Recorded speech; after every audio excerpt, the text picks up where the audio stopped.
Chapter 2336. The bureau chief suddenly knocked on the table and asked sternly, "Is it possible that it was a robbery?" The captain said hesitantly, "It's possible, but I've never seen or heard of such a ruthless crime. I've also never seen someone who would bring concentrated sulfuric acid to a robbery. Only those who seek revenge and cause trouble would do such a cruel thing."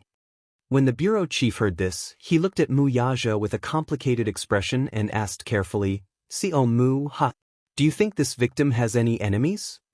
The captain said, "I also suspect that it was revenge. It's just that we can't find any conclusive evidence in such a short time, so the case has been put on hold and it's hard to make any progress." Wuxia said expressionlessly, "I want to take a look at the surveillance cameras in the neighborhood." The captain immediately said, "I've copied all the intact surveillance footage into the laptop. If you want to take a look, you can take a look at it anytime." The bureau chief immediately asked him to bring the laptop over. After the laptop was brought over, he pulled up dozens of surveillance footage. Wuxia sat in front of the laptop and stared at the screen intently. The timeline was pulled back from 10 p.m. to 1 p.m. when the incident happened, and the footage was fast-forwarded at x 4 times. The neighborhood was indeed a little old as many residents owed property fees. Half of the property had already collapsed, leaving only an empty shell with a security booth guarding it. Over the years, there had been a problem with public security. Other than theft, there were also frequent robberies. However, most of the time, the criminals came for the property. After taking the property, they would not do anything that would harm the safety of others. The surveillance cameras in the garage were still new. The property management had only installed a new one after the residents complained that their cars were being stolen one after another. Wuxia sat there and watched the video for more than 2 hours as he shuffled it back and forth. The bureau chief and captain were also patient and watched from the side. 3 pairs of eyes were hoping to find even the slightest clue in so many videos. After watching the surveillance footage, Wuxia suddenly thought of something. "Are there any surveillance cameras near the apartment building?" "There are, but there's only one. It's a winding path that's close to the garage." He listened to the captain's analysis of the route at the scene of the incident and vaguely remembered that there was a shortcut to the apartment building. The captain also reacted abruptly. The surveillance cameras on that road didn't seem to have noticed it. Because it was a small corner, they didn't take care of it too much. "Let's take a look," Wuxia ordered. The captain immediately operated it skillfully and quickly pulled up the surveillance footage of that area. She adjusted the time and fast-forwarded it at 8 times the normal speed. Finally, at 11:45 a.m., she saw Xianxia's figure. That night, he was dressed in white, so he was especially eye-catching. This new set of clothes was bought for Xianxia by Wuxia and Xianxia. Xianxia especially liked it. After Xianxia passed by, a suspicious figure soon appeared in his line of sight. It was a man with short hair. He was neither tall nor short. He was dressed in black and wore a beret. He was dressed very ordinarily, so it was difficult to attract attention. It was the kind of ordinary that no one would notice if they walked on the street. Chapter 2337.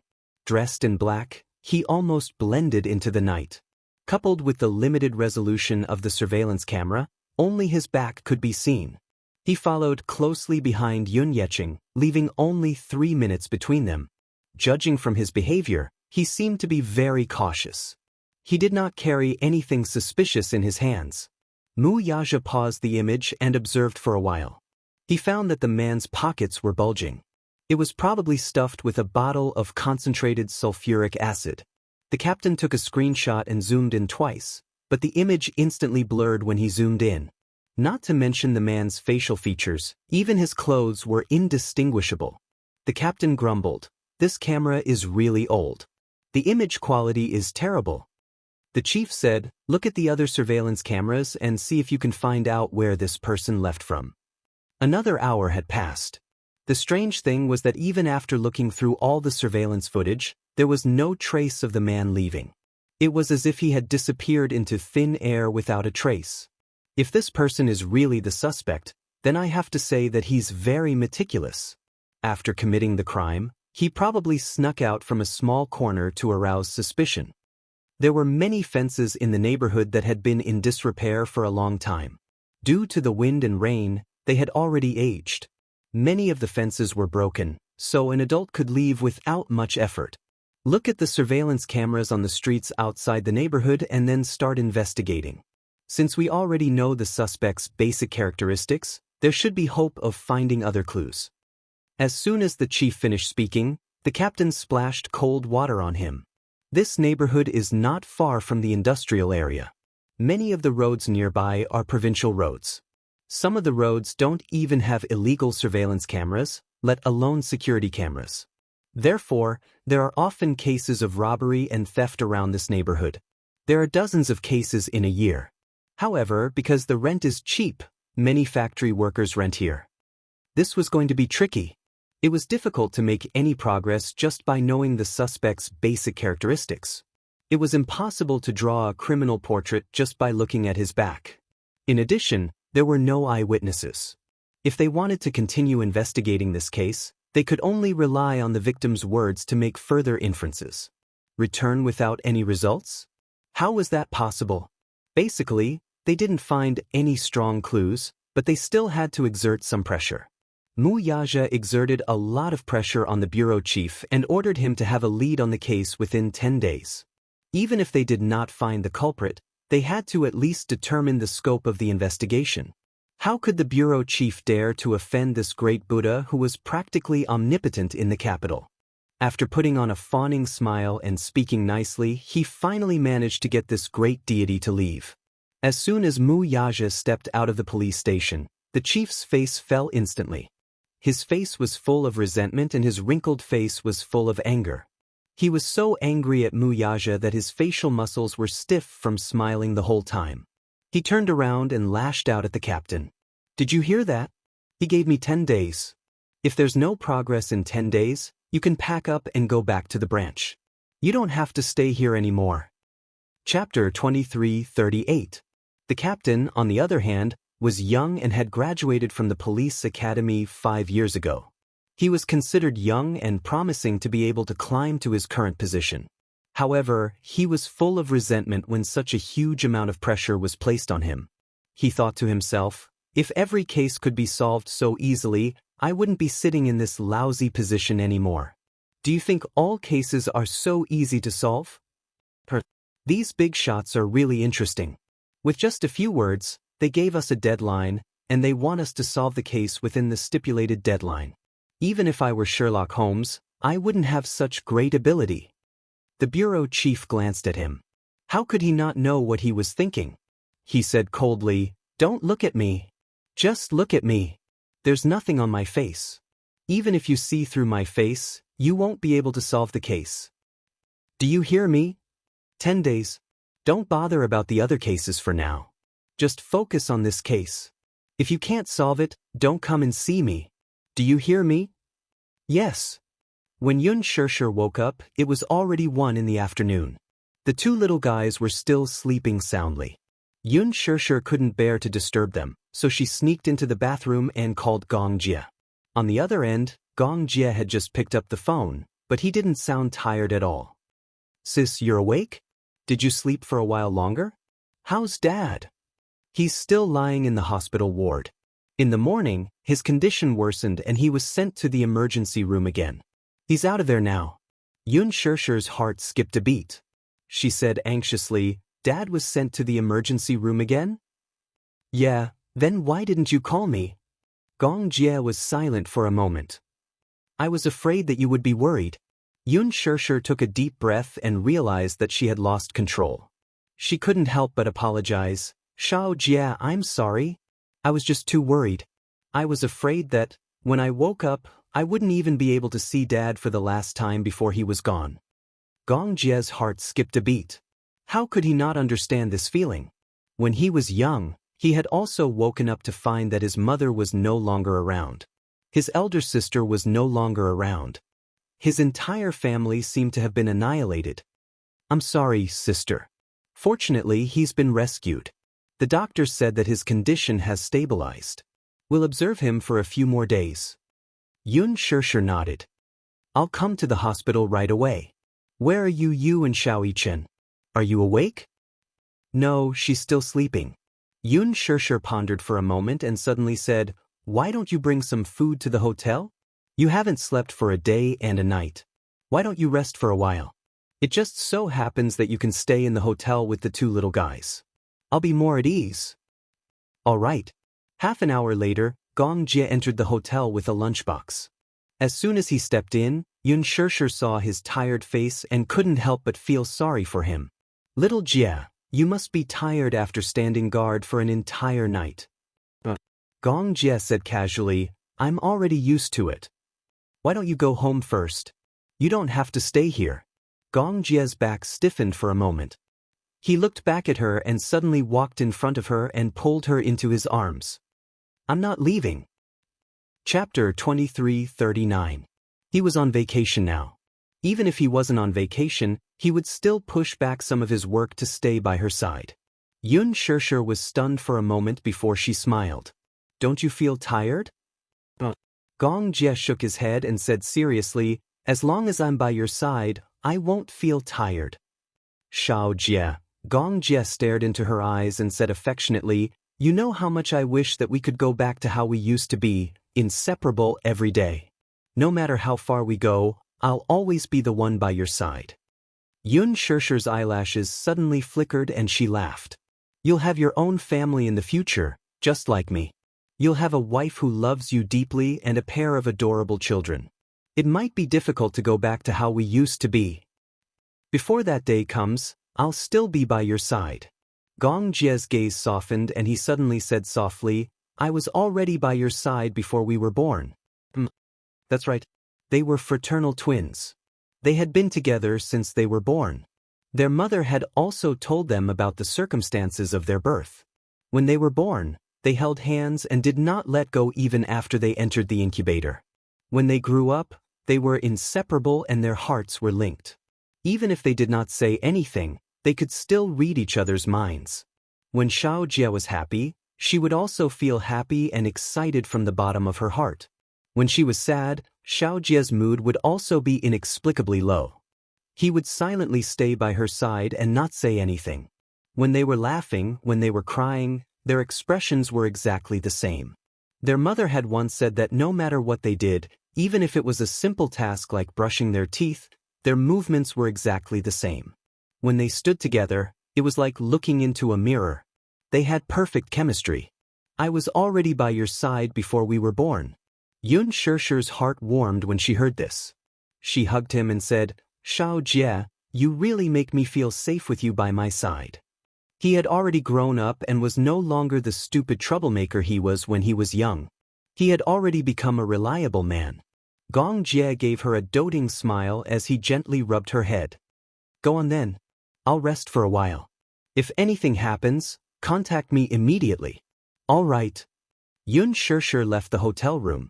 Just as she walked out of the room, she suddenly bumped into a young man standing outside the room. He was wearing a suit and leaned against the wall. He wore glasses and looked very refined. It was obvious that he had a headset on his ear, like a personal bodyguard. When he saw her walk out of the room, he immediately approached. Xianxia was instantly on her guard, only to see him walking closer to her and saying seriously, Miss Yun, don't be afraid. I am the bodyguard assigned by Gong Xianxing to protect you. So it was a false alarm. I'm going to the hospital. All right, I'll send you. Xianxia nodded her head. No need, this is Gong Xianxing's order. I'm just following orders. By the time she reached the hospital, Wuxia was already there. He had just left the doctor's office when he saw her. He raised his eyebrows and asked, You're awake? You didn't sleep all night? Wuxia said, I rested in the car for a while to recover my energy. Chapter 23:40. Xianxia was extremely nervous as she asked a series of questions. Wuxia said, His life isn't in danger for the time being, but we still have to be on guard during the infection period. For the time being? Xianxia shuddered when she heard this. That means, his life could be in danger anytime and anywhere? Wuxia nodded. It depends on how well he recovers during the infection period. If he recovered well this week, he would have to undergo the 6th surgery next week to protect his eyeballs and eyelids, perform functional skin grafts on his arms and knees, and clean up the necrotic tissue. Currently, because he was in the infection period, he could not undergo intensive surgery for the time being. The doctor explained that because Yun Yeqing's entire face would be burned, his eyelids would not be able to close completely. What was even more painful was that his face had already festered and was completely charred. Even if he underwent skin grafts, he would not be able to reconstruct his former appearance. His appearance would be destroyed. The most terrifying thing was the pain that would accompany him for the rest of his life. Xianxia was silent for a moment before she smiled faintly and said, "No matter what, I must pull myself together in the future and face it together with Dad. Don't worry. It's fine as long as he's still around. Don't think too much about the rest for now." Mu Yaja hugged her and said gently, "No matter what, I'm here." But Xianxia calmed herself down and sat down on the bench. He hasn't woken up yet? He was anesthetized during the surgery. The anesthetic hasn't worn off yet, so he hasn't regained consciousness yet. Xianxia sighed deeply. It's good that he hasn't regained consciousness. He'll only be in pain when he wakes up. For 2 consecutive days, Xianxia and Gong Jie took turns guarding the hospital while Mu Yaja had to take care of the 2 little guys. In addition, there was still a long way to go after the land contract signing ceremony. Hence, he entered a busy period.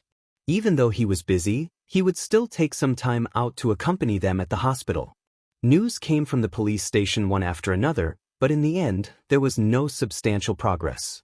Yi did not slack off at home these few days.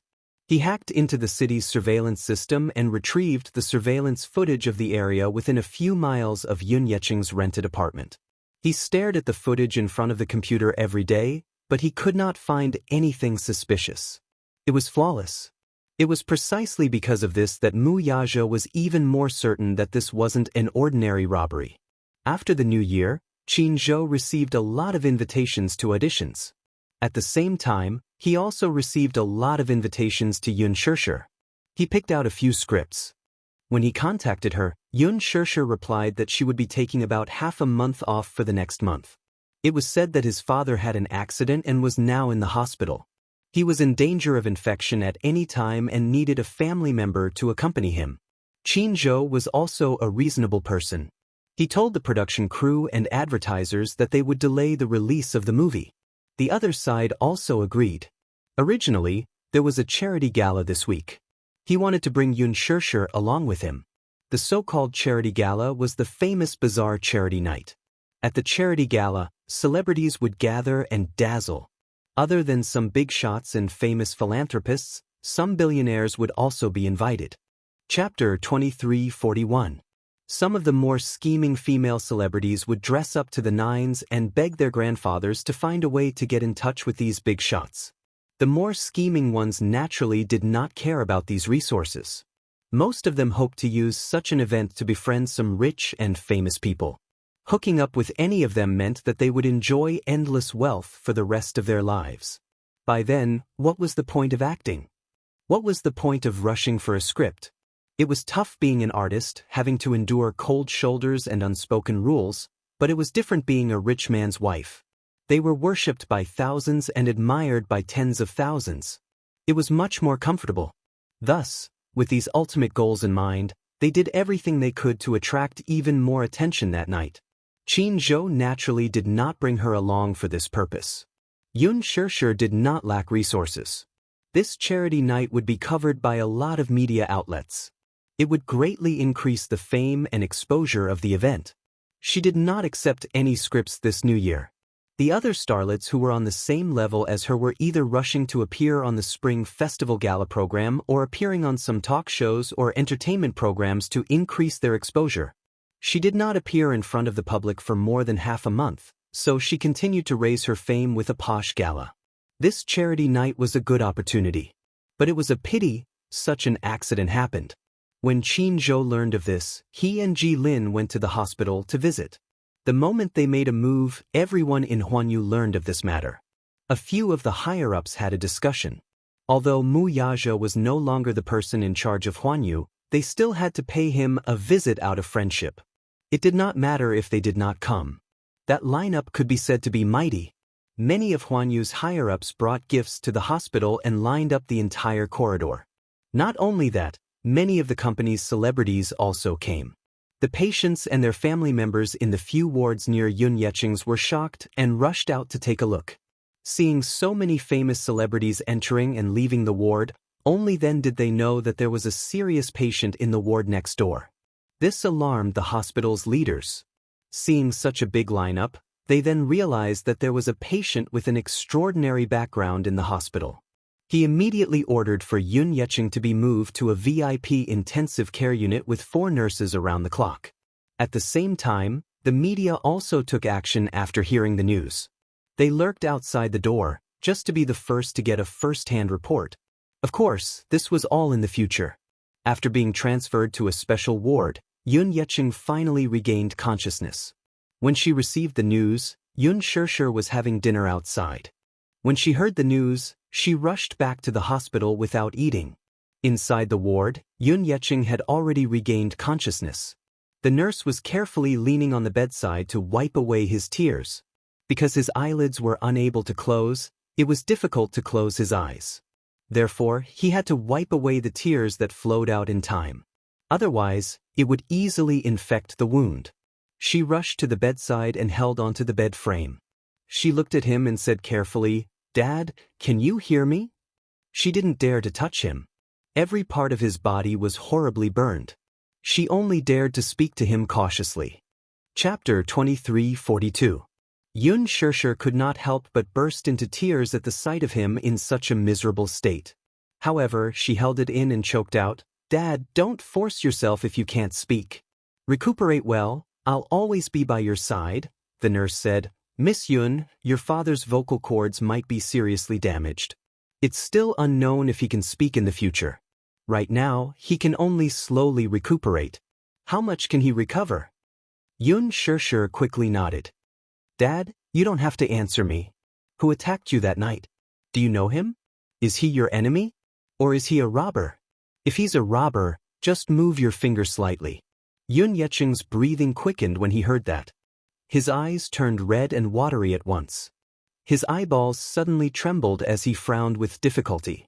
Then he gritted his teeth slightly. With reddened eyes, he raised a trembling finger. His thoughts suddenly ran wild.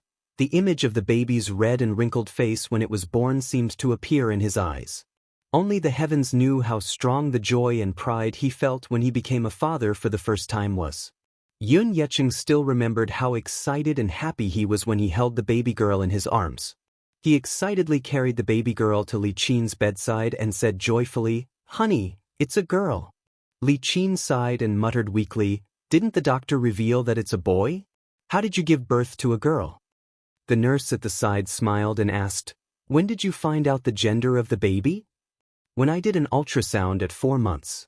The doctor revealed that it's a boy," Yun Yecheng said. The nurse smiled and said, "Oh, for months. The accuracy rate isn't high. At most, it's 80%. Sometimes there are mistakes. However, the girl is also very cute. The most important thing is that both mother and child are safe." Yun Yecheng nodded. "That's right. It's good that both mother and child are safe." When he learned that his wife was in labor, he rushed back from abroad to welcome the new life. Li Qin muttered to herself, "I wanted a boy. If I knew it was a girl, I wouldn't have wanted it." The nurse smiled awkwardly. This pregnant woman clearly had a preference for boys over girls. She had seen many pregnant women like this and was not surprised. "What's wrong with being a girl? I quite like girls. They look fresh and cute and obedient. When they grow up, they will be our little cotton-padded jackets and warm our hearts." He looked at the infant in the swaddling clothes and liked him no matter how he looked at him. Even though the newborn's face was red and wrinkled, making it hard to discern any facial features, the thought that this was his flesh and blood still made him dote on the baby immensely. It doesn't matter if it's a boy or a girl. What's important is that both mother and child are safe. Yun Yecheng hugged the child lovingly. "What should I name it?" Yun Yecheng replied, "A girl? Why don't we call her Yun Na? She should be a beautiful girl when she grows up." Yun Na. Ever since she was born, he had loved her dearly and had supported her as they grew up. When Yun Na was young, Her eyes and eyebrows were very similar to his. Especially after she entered junior high school, her facial features gradually matured, and she looked more and more like him. But how could the girl he loved and spoiled so much, with such a clear face, turn into such a hideous and twisted face? Chapter 23:43. The night was bleak, and not a single star could be seen. That night, he returned home from work. After parking his car in the garage, he walked along a small path toward his apartment building. Suddenly, a familiar yet cold voice came from behind him. Yun Yeching. The voice was deep, calling out his name directly. Stunned, he turned around in shock, only to see a woman in a hoodie standing behind him with her hands in her pockets. In the dim night, she was expressionless. There was an indescribable coldness on her face. It was clearly such a familiar face, but it was unknown if it was because of the hideous scars on her face. In addition to that ice-cold expression, it inexplicably made one's hair stand on end. Yun Yeching's first reaction, however, was surprise. Nana. He recognized the voice at once. After sizing her up for a while, he recognized her at a glance. Unusually surprised, he went up to her and excitedly pulled her into his embrace. "You're still alive? You're still alive?" His voice trembled due to the excessive surprise. Tears streamed down his face as he called out her name emotionally. "You're still alive. It's good that you're still alive. It's good that you're still alive. I thought you were gone like your mother." Yun Na took a step back and said coldly, "Don't touch me." Yun Yeching was stunned. He did not expect her to be so heartless. His eyes widened, and just as he was about to approach her, she took another step back and coldly tugged at the corner of her lips. "It's good that you're still alive? Ha! Aren't you very happy when I'm not around? I'm no longer your stumbling block now that I'm no longer around. What right do you have to tell me that it's good that you're still alive?" On New Year's Eve, she stood behind a tree outside the villa. Through the window, she saw Yun Yeching beaming with joy as he hugged Yu in the living room. The snow fell on her, but her heart was colder than the layer of snow on the ground. At this thought, she suddenly gripped the sulfuric acid bottle in her pocket tightly. Her smile turned colder. Yun Yeching did not notice her little action at all and continued to call out her name in trepidation. "Nana, shut up." Yun Na said expressionlessly, "You have no right to call me by my name." Yun Na? Yun Na was dead. The one standing in front of you right now is nothing but a wandering ghost who has come to claim your life. His heart inexplicably trembled at those words that seeped into one's bones. He would never have imagined that his precious daughter who appeared before him at this moment was the incarnation of a malicious spirit who had followed him here in order to take his life. "What happened to you when you were missing for a few months? I thought that your mother had taken you away from this place. When your mother's body was found some time ago, I was worried that something bad might have happened to you. But, where have you been for the past few months? Where did he go?" Hazu worried. "Yun Yeching, are you worried? Your wife and daughter are missing, but I see that you're living a happy and carefree life." Yun Na looked as if she had heard a joke. If it wasn't for her, Li Qin would still be buried at the bottom of the sea. Not to mention her corpse, even her bones, flesh, tendons, and skin would have been eaten clean by the fishes. Worried. Chapter 23:44. Yun Na clenched the bottle of sulfuric acid tightly and lowered her head. Every muscle in her body was trembling with hatred. If one did not experience it personally, one would never understand the despair of struggling in the waves. How desperate she was at that time. At this moment, she hated Yun Shishir and Yun Yeching so much. How much did she hate them? She wanted to skin them alive, pull out their tendons, and throw that B***tisich into the sea to feed the fishes. She wanted to see with her own eyes how desperate they were when they died. He, Yun Na's mouth cracked open and she suddenly laughed. She raised her head and stared at him with a pair of cold and bone-chilling eyes. Her laughter was so shrill that it was as if she was a malicious spirit that had climbed up from purgatory. Her voice was so cold and emotionless. It was frightening and chilling at the same time. Li Qin is already dead. Yun Na is also dead. She died in the boundless ocean. She died in the depths of despair. Yun Yecheng, you deserve to die too. Today, I'll make you accompany them in death. After Yun Na finished speaking, she slowly walked towards him. Yun Yecheng was so stunned that he forgot to dodge. He saw her take out a bottle from her pocket. It was filled with an unknown liquid. She quickly unscrewed the cap and splashed it on his face. Crash! The concentrated sulfuric acid splashed on his face and instantly burned and corroded his intact skin. Before he could react, he felt a heart-wrenching pain. He clutched his face and staggered to the ground, struggling to get up. When Yun Na saw his struggling appearance, her smile suddenly became even more complacent. She casually poured the concentrated sulfuric acid on his body as she wantonly enjoyed the sight of him constantly twitching and struggling. Her face was filled with excitement and a sinister smile. Yun Yecheng, you deserve this. The strong corrosive force instantly burned his skin until it was full of holes. Yun Na poured all the liquid in the bottle into his mouth and threw the bottle at him expressionlessly. There was no need to worry about leaving any traces on the surface of the bottle. Before this, she had already cut off her fingertips with a knife, so there would not be any fingerprints left behind. Yun Na watched expressionlessly as Yun Yecheng struggled in pain and howled at the top of his lungs. She then turned around and slowly left the scene. There was no trace of fear or guilt in his heart. She was calm and composed, as if she was taking a stroll in the back garden, and left just like that. When he woke up and regained consciousness, he knew that he had been sent to the hospital. The doctor walked in and gave him a lot of instructions. He also introduced his injuries. He had barely managed to save his life, but the rest of his life would be accompanied by pain.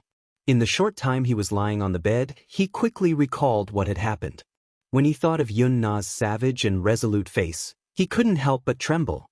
Dad? Yun Xianxia looked at him worriedly when she saw that he had stopped moving. Yun Yecheng's eyes darted around, and he glanced at Yun Xianxia. Then, he recalled Yun Na's deranged face. After some hesitation, he finally sighed. He choked back his tears, and shook his finger laboriously. If he could speak now, he would tell her without hesitation that he had been attacked by an anti-society thug on his way home. Chapter 23:45. He was unable to speak, much less nod or shake his head. All he could do was bend his fingers slightly as a nod. Yun Xianxia wanted to ask more, but the nurse beside her reminded her that the patient needed rest and should not ask too much.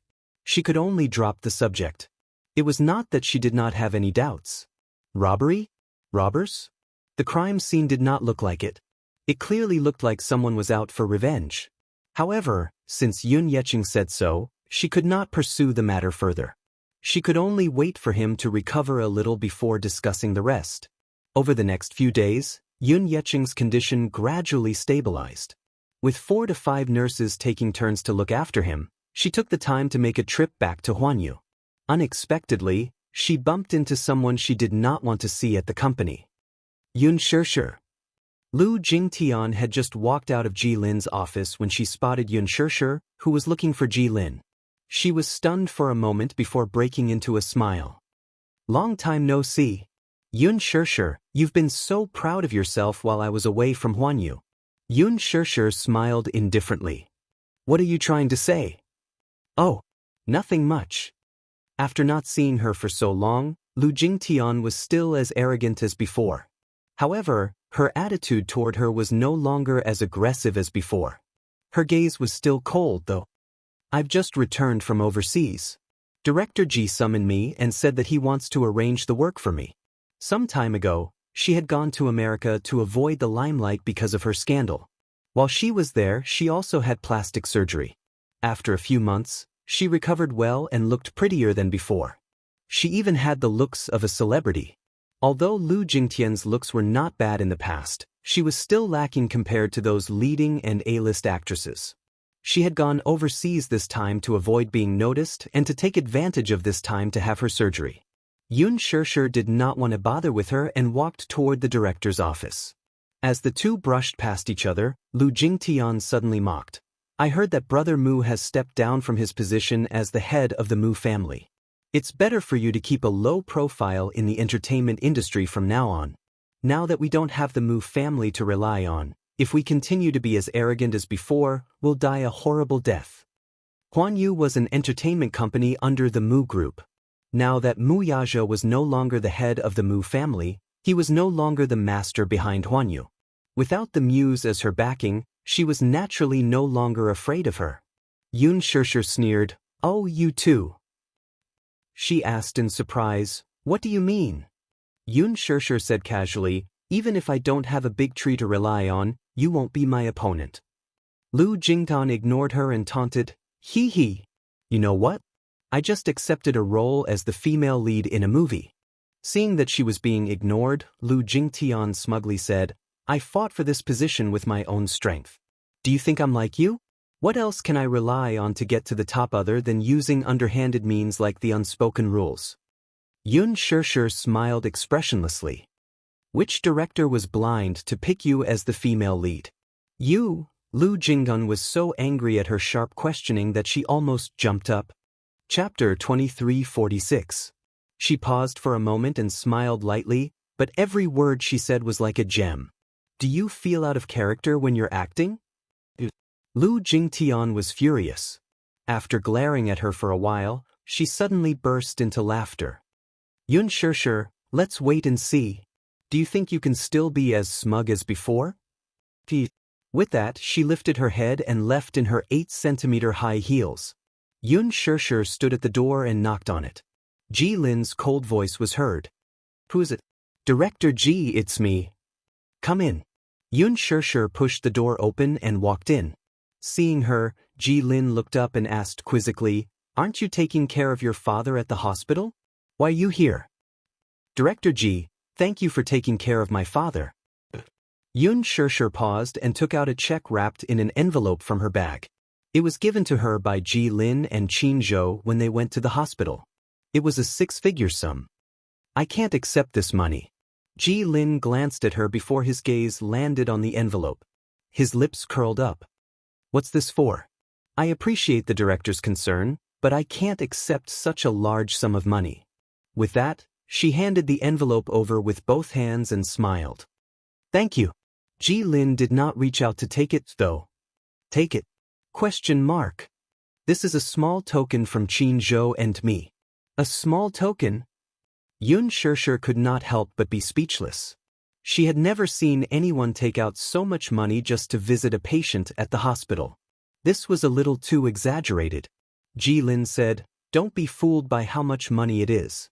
A portion of it is the final payment from the commercial you shot. It's what you deserve."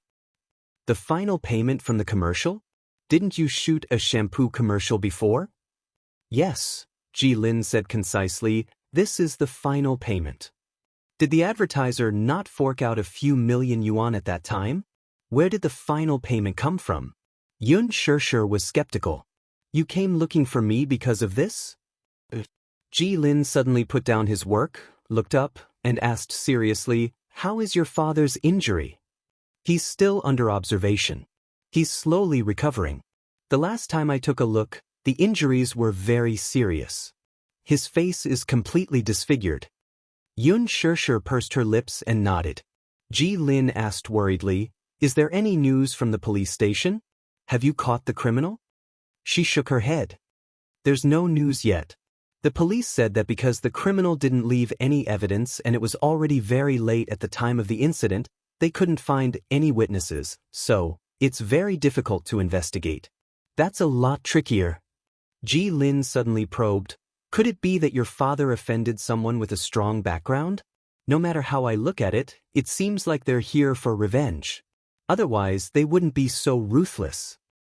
"That's what I suspected as well, but father didn't say much about it. He only said that it was a robbery." "When can you come back to work?" "Probably next month. When my father's condition stabilizes, I'll be free." When she left Ji Lin's office, Yun Shirshir pondered over his words. No matter how she looked at it, it seemed like they were here for revenge. Otherwise, they wouldn't be so ruthless. Revenge? Chapter 2347. For a moment, she could not make sense of this matter. However, her eyelids kept twitching, and she had a feeling that this matter was not as simple as it seemed. Yun Shirshir fell into a state of confusion. She bade farewell to Ji Lin and left Huan Yu in a hurry.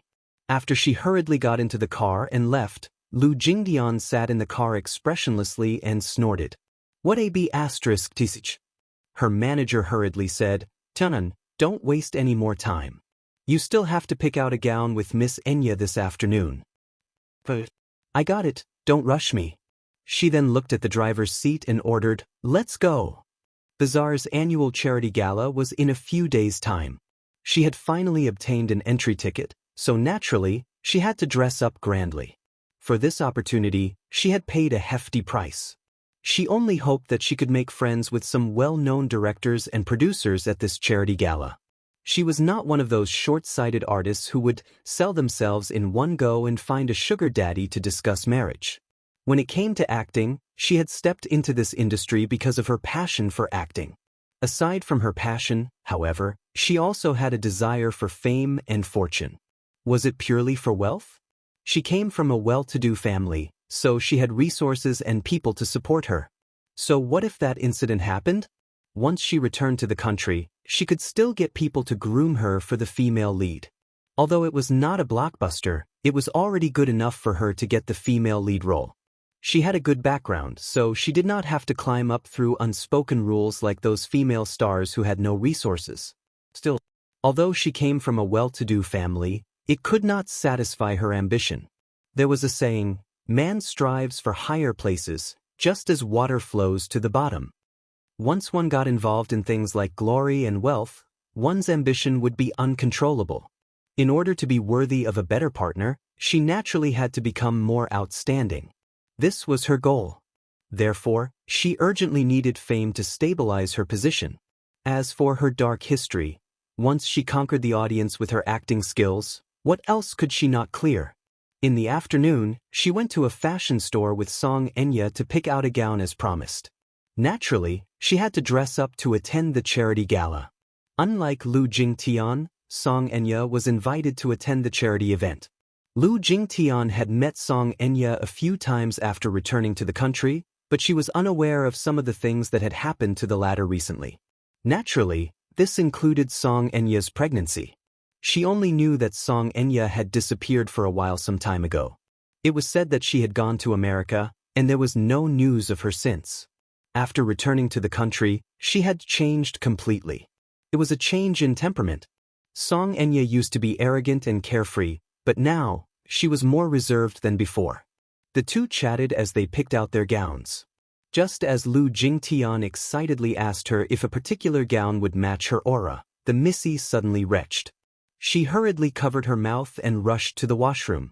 Startled, Lu Jingtian followed her to the washroom, only to see her leaning over the counter and retching violently. She could not help but frown in surprise at the heart-wrenching retching. Chapter 2348.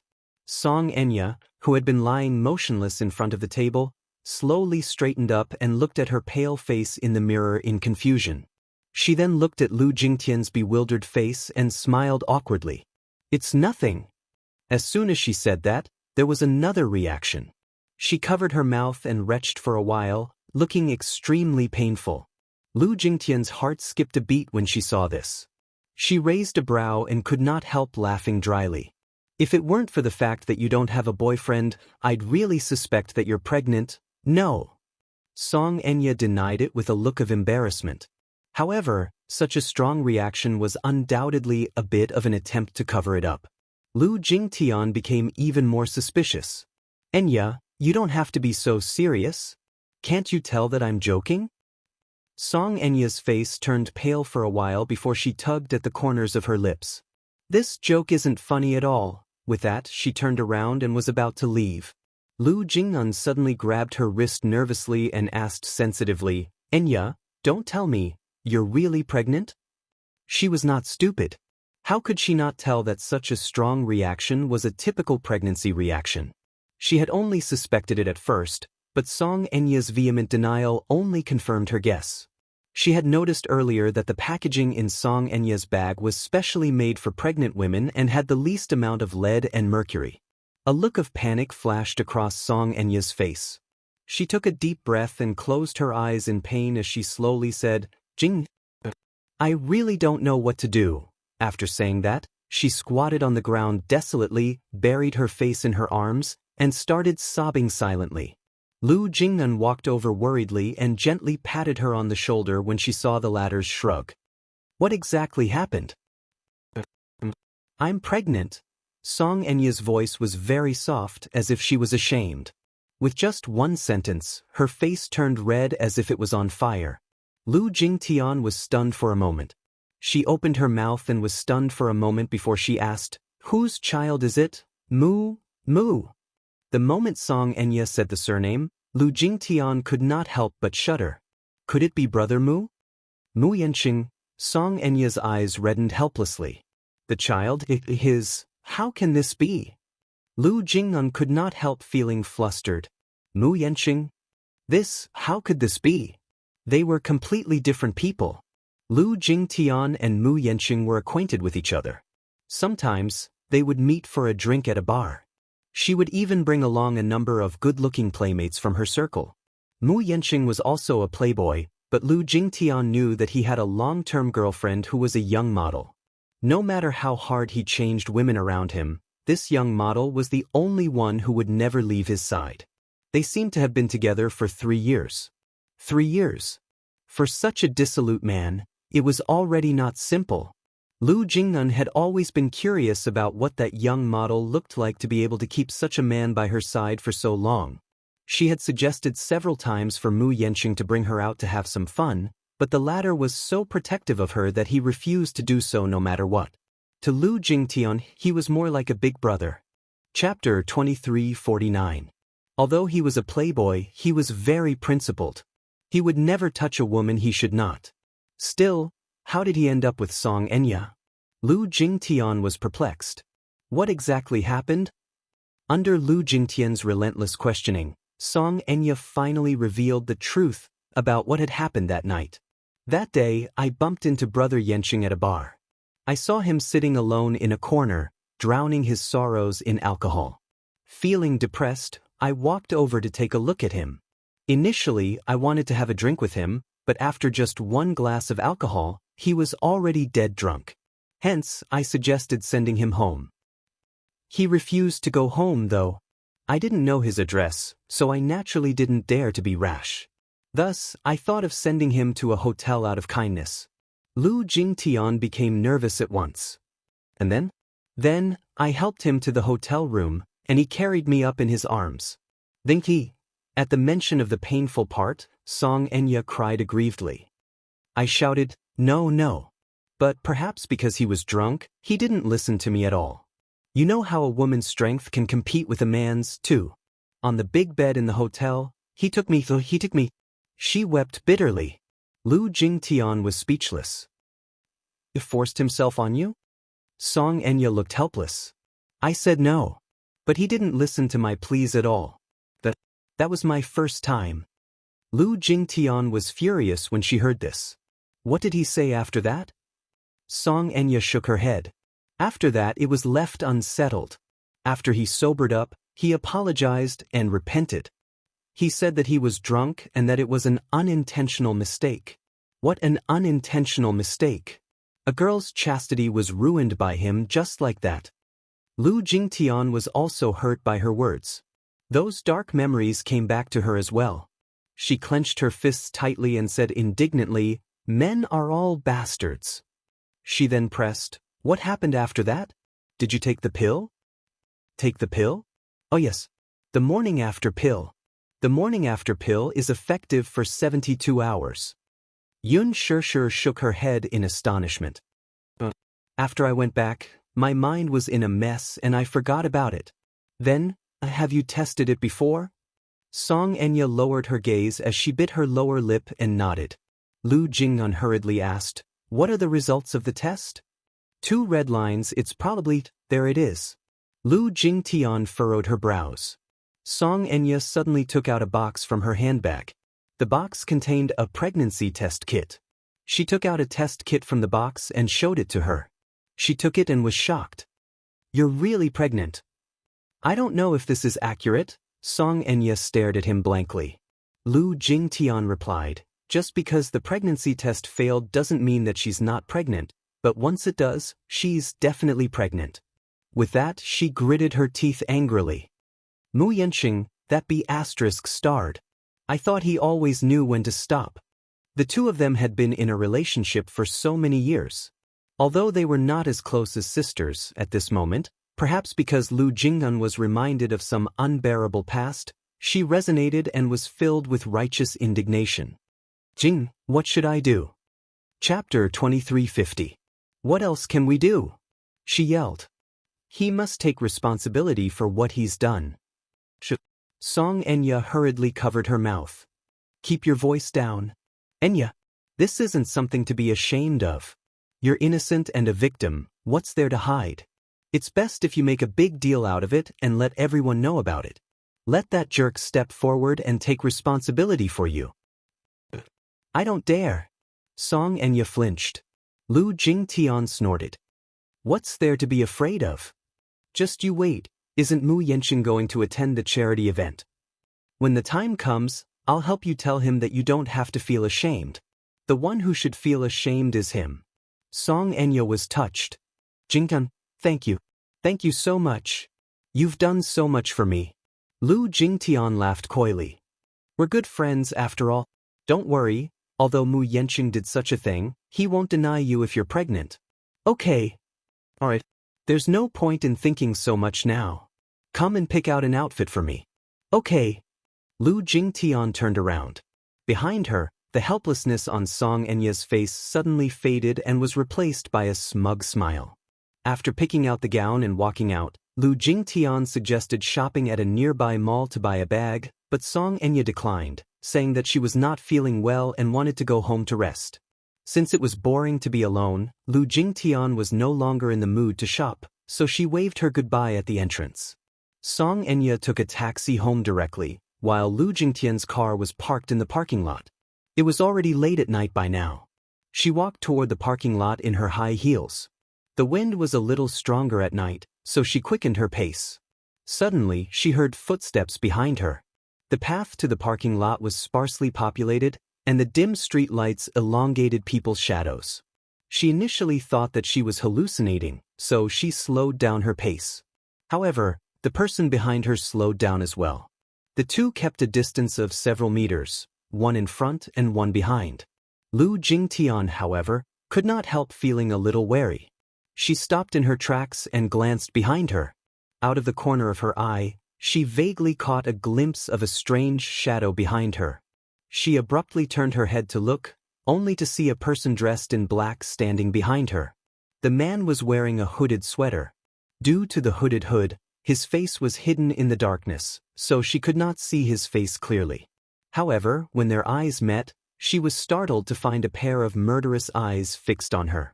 Seeing that she had stopped, the black-clothed man did not hesitate much.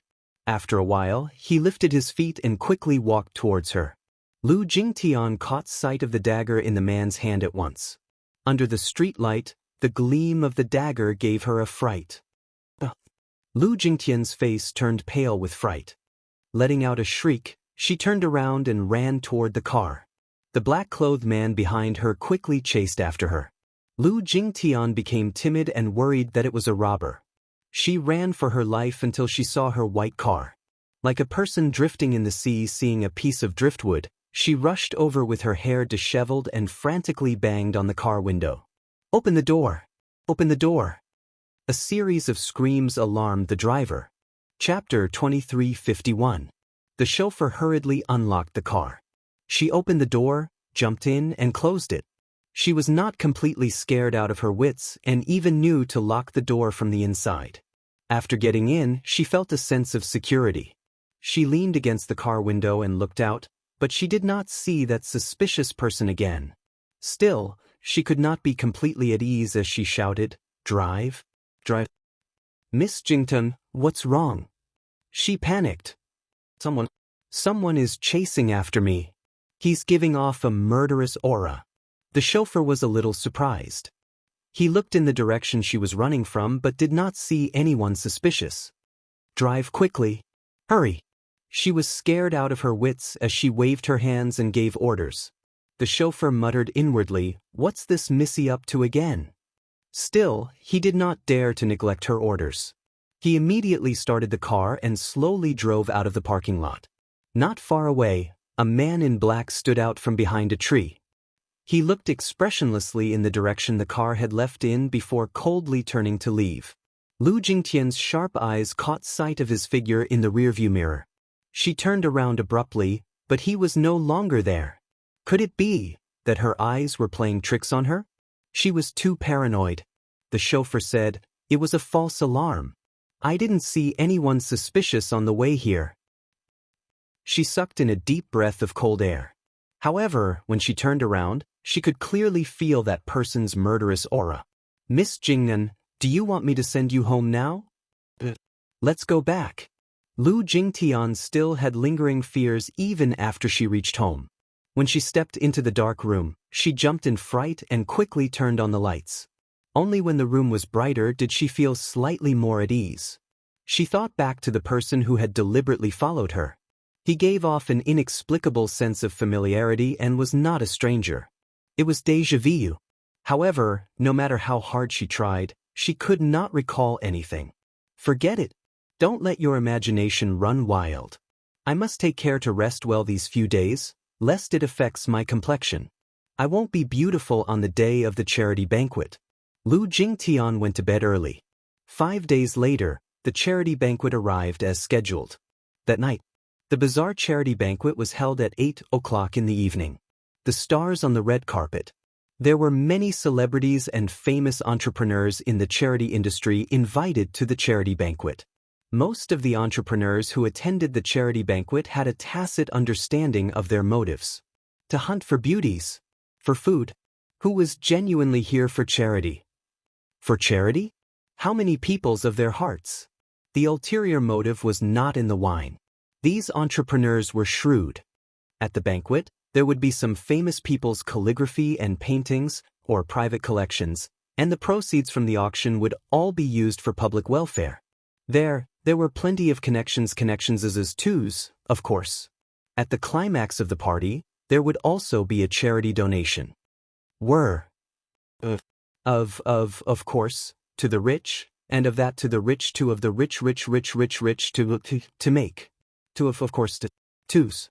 Of course, desses, of them of course. Of and that was of to the of course. Chapter 2352. If they donated a lot, they could even be worshipped by the public, which was very respectable. With their status, they no longer cared about money and only wanted to be in the limelight. Mu Yanqing was here. Lu Jingtian and Xianxia entered the venue and immediately spotted the man who was surrounded by a host of admirers. Lu Jingtian was about to walk over when she saw him walking in another direction with 2 glasses of wine in his hands. He stopped in front of a woman. Lin Shuya? Lu Jingtian was taken aback. Since when did Mu Yanqing and Lin Shuya get so close? Xianxia bit her lower lip and muttered, "I heard that the Muse have arranged a marriage for him. The other party is Lin Shuya, the daughter of the Lin family. The two have met and they're probably getting to know each other better now." Lu Jingtian was indignant. "That's too much. He did that to you. Doesn't he intend to give you an explanation?" Compared to the Lin family's daughter, I naturally don't have enough weight. If he can get a marriage alliance with the Lin family, his status in the Muse will also rise with the support of such power. B****. Lu Jingtian scolded again. Forget it. Xianxia was obviously going to give up. Anyway, he has no intention of taking responsibility. Why don't we just abort the child and cut off all ties? How can we do that? Lu Jingtian disagreed. Enya, don't you know how cruel an abortion is to a woman? You haven't even taken the first step, so how can you give up? Besides, she paused for a moment before continuing. To be fair, marrying Mu Yanqing isn't a bad choice for you either. But we have no feelings for each other. Can we be happy if we get married? Marriage is different from dating. What's the point of talking about marriage when it's already at this stage? Lu Jingtian was very clear about it. As long as he marries you and gives you a status, you won't have to worry about food and clothing in the future. What's the point of having a relationship? Enya, You should know what you want. Xianxia kept quiet at the side. Lu Jingtian could not stand it anymore. She stomped her feet and reminded her, "Stay here and wait for me to come back." With that, she walked toward Mu Yanqing. Xianxia pretended to stop her, but she did not stop her from leaving. Smiling inwardly, she turned around to chat with the others. In the venue, the lights were elegant and the lights were intertwined. Mu Yanqing and Lin Shuya were talking about something. Compared to the estrangement and aggressiveness they had when they first met, Lin Shuya was much more restrained now. When they talked about something interesting, she would even chime in with a smile. Mu Yanqing was greatly encouraged. She no longer had such a strong sense of rejection and enmity towards him. Being with him was actually a good start. Right now, the man had long forgotten about the unpleasantness between him and Xianxia that day. Hence, when she appeared in front of him in a fit of rage, he was still at a loss. "Jingkan." He smiled and sized her up. "You're here too?" "Of course. I also received an invitation." Naturally, Lin Shuya did not have a good impression of this woman who had appeared out of nowhere. She sneered and did not give her any face. "Why didn't I see your name on the invitation list?" Chapter 23:53. She stood between the two and said to Lin Shuya, "Please leave us alone for a while. I have something to discuss with Brother Yanqing." "Are you chasing me away?" Lin Shuya naturally did not fall for this trick. Holding the wineglass, she raised a brow and said, "I'm sorry, but I like to stand here. You have no right to obstruct me." "All right, it's fine if you don't leave." Lu Jingtian could not wait for her to stay. She suddenly took out a box from her exquisite handbag and threw it in front of Mu Yanqing. She said coldly, "Brother Yanqing, take a look for yourself. Look at what you've done." Mu Yanqing picked up the box nonchalantly, only to see that it was a pregnancy test kit. His eyelids twitched violently. "What is this?" "You'll know what it is when you open it for yourself." Lu Jingkan crossed her arms in front of her chest, looking unforgiving and unreasonable. Mu Yanqing was a little annoyed at her untimely appearance, but in front of Lin Shuya, he naturally had to be gentlemanly. Hence, he said, "Let's talk at the side." "But, Brother Yanqing, are you feeling guilty right now? There are no outsiders here." Lin Shuya also took a look curiously, only to see that it was a pregnancy test kit. She furrowed her brows in confusion. "What is this?" "Nothing." Mu Yanqing said perfunctorily, "It's just something boring." Lu Jingtian could not take it anymore. She simply snatched the box from his hand and opened it. A pregnancy test kit fell on the table. Lin Shuya picked it up immediately, only to see two eye-catching lines on the pregnancy test kit. "What is this?" She glared at Mu Yanqing suspiciously. Lu Jingkang glared at Mu Yanqing and said fiercely, "Do you know that Enya is pregnant? She's pregnant with your child. Don't you intend to give an explanation?" "Pregnant?" Lin Shuya laughed out of the blue. "What does Song Enya's pregnancy have to do with him?" Lu Jingkang glared at Mu Yanqing and said through gritted teeth, "Brother Yanqing knows very well whether it has anything to do with him." Mu Yanqing's face froze for a moment, but he quickly regained his composure and said expressionlessly, "Jingdian, don't fool around." "I'm not fooling around." Lu Jingnan said a little angrily, "Brother Yanqing, since you've made a mistake as a man, shouldn't you? Or do you think that Enya is a cheap woman, so cheap that you don't deserve an explanation even if you defiled her?" Jingnan. Mu Yanqing was also annoyed. Is there a need to talk about this in such an occasion? Of course. At the side, Lin Shuya suddenly sneered. "I finally understand what's going on." She threw the pregnancy test kit at Mu Yanqing and glared at him coldly. "Mu Yanqing, you're really interesting." With that, she's to leave. Mu Yanqing immediately reached out to grab her hand. "Shuya, listen to me. Leave your explanation to your second uncle." With that, Lin Shuya left without looking back. Mu Yanqing looked on helplessly as Lin Shuya walked away. Suppressing his anger, he turned to look at Lu Jingtian and sneered through gritted teeth. "Lu Jing, are you satisfied now?" Chapter 23:54. Mu Yanqing was so angry that he blurted out, "There are plenty of women I've impregnated. Do I have to give them an explanation? Or do I have to marry them one by one? Or be a concubine? Lu Jingtian's face flushed red with anger at his crooked words. Annoyed at her untimely appearance, Mu Yanqing did not hold back with his words. Besides, what can a pregnancy test kit prove? How can I be sure that the child in her stomach is mine? She sneered. Don't you know whether the child in her stomach is yours or not? Mu Yanqing sneered in return. Why should I know? This pregnancy test kit can only prove that she's pregnant, but it can't prove that the child in her stomach is mine. Lu Jingtian was dumbfounded for a long time. Suddenly, Xianxia's sarcastic voice came from behind. If you don't believe me, there's no harm in doing a paternity test with you. Startled, Mu Yanqing turned around, only to see Xianxia standing elegantly behind him in a gown. Her eyes were cold and disappointed. Brother Yanqing, don't you think that your words just now were too hurtful? Enya, he was a little surprised. Why are you here? Could it be? He glanced at the contraceptive kit on the table from the corner of his eye and suddenly realized something. Lu Jingtian came knocking on his door so aggressively. Could it be that Xianxia had instructed her to do so? That woman was really shrewd and ruthless. How could he not tell that Lu Jingtian was so indignant because of Xianxia's instigation? At this thought, he said coldly, So, you got Jingtian to ruin my show in public just to get a status from me and fan the flames between me and Miss Xueya? Get a status? Xianxia's body swayed. Clearly, she had suffered a blow. This was definitely not an act.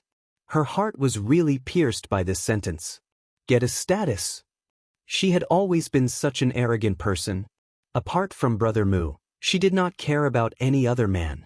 Now, however, she was so lowly that she did not hesitate to use underhanded means to tie up a man and demand a marriage with no status. How did she fall to such a lowly state? At the side, Lu Jingtian grumbled in dissatisfaction. Calling her Miss Xu is really nice. Calling her so intimately? But why don't you think about it? Do you think she'll take a liking to you? I was just teasing you. Mu Yanqing was not in the mood to entertain her. Feeling a stab of pain in her heart, Xianxia mocked coldly, Brother Yanqing, you're such a disappointment. Since you already have Lin Xueya, why are you still provoking me? I'm innocent. Do you think I'm happy to have this child? She raised her voice slightly, and the surrounding guests heard her angry voice and turned their heads curiously. They looked around and whispered to each other. Isn't that the eldest daughter of the Song family? Why is she with young Master Yanqing? The two of them look a little ambiguous. Could it be? Mu Yanqing warily scanned his surroundings and immediately took a step forward to grab her hand. He then turned around and led her to a remote corner. Banquet hall, corridor, dead end. Very few people passed by.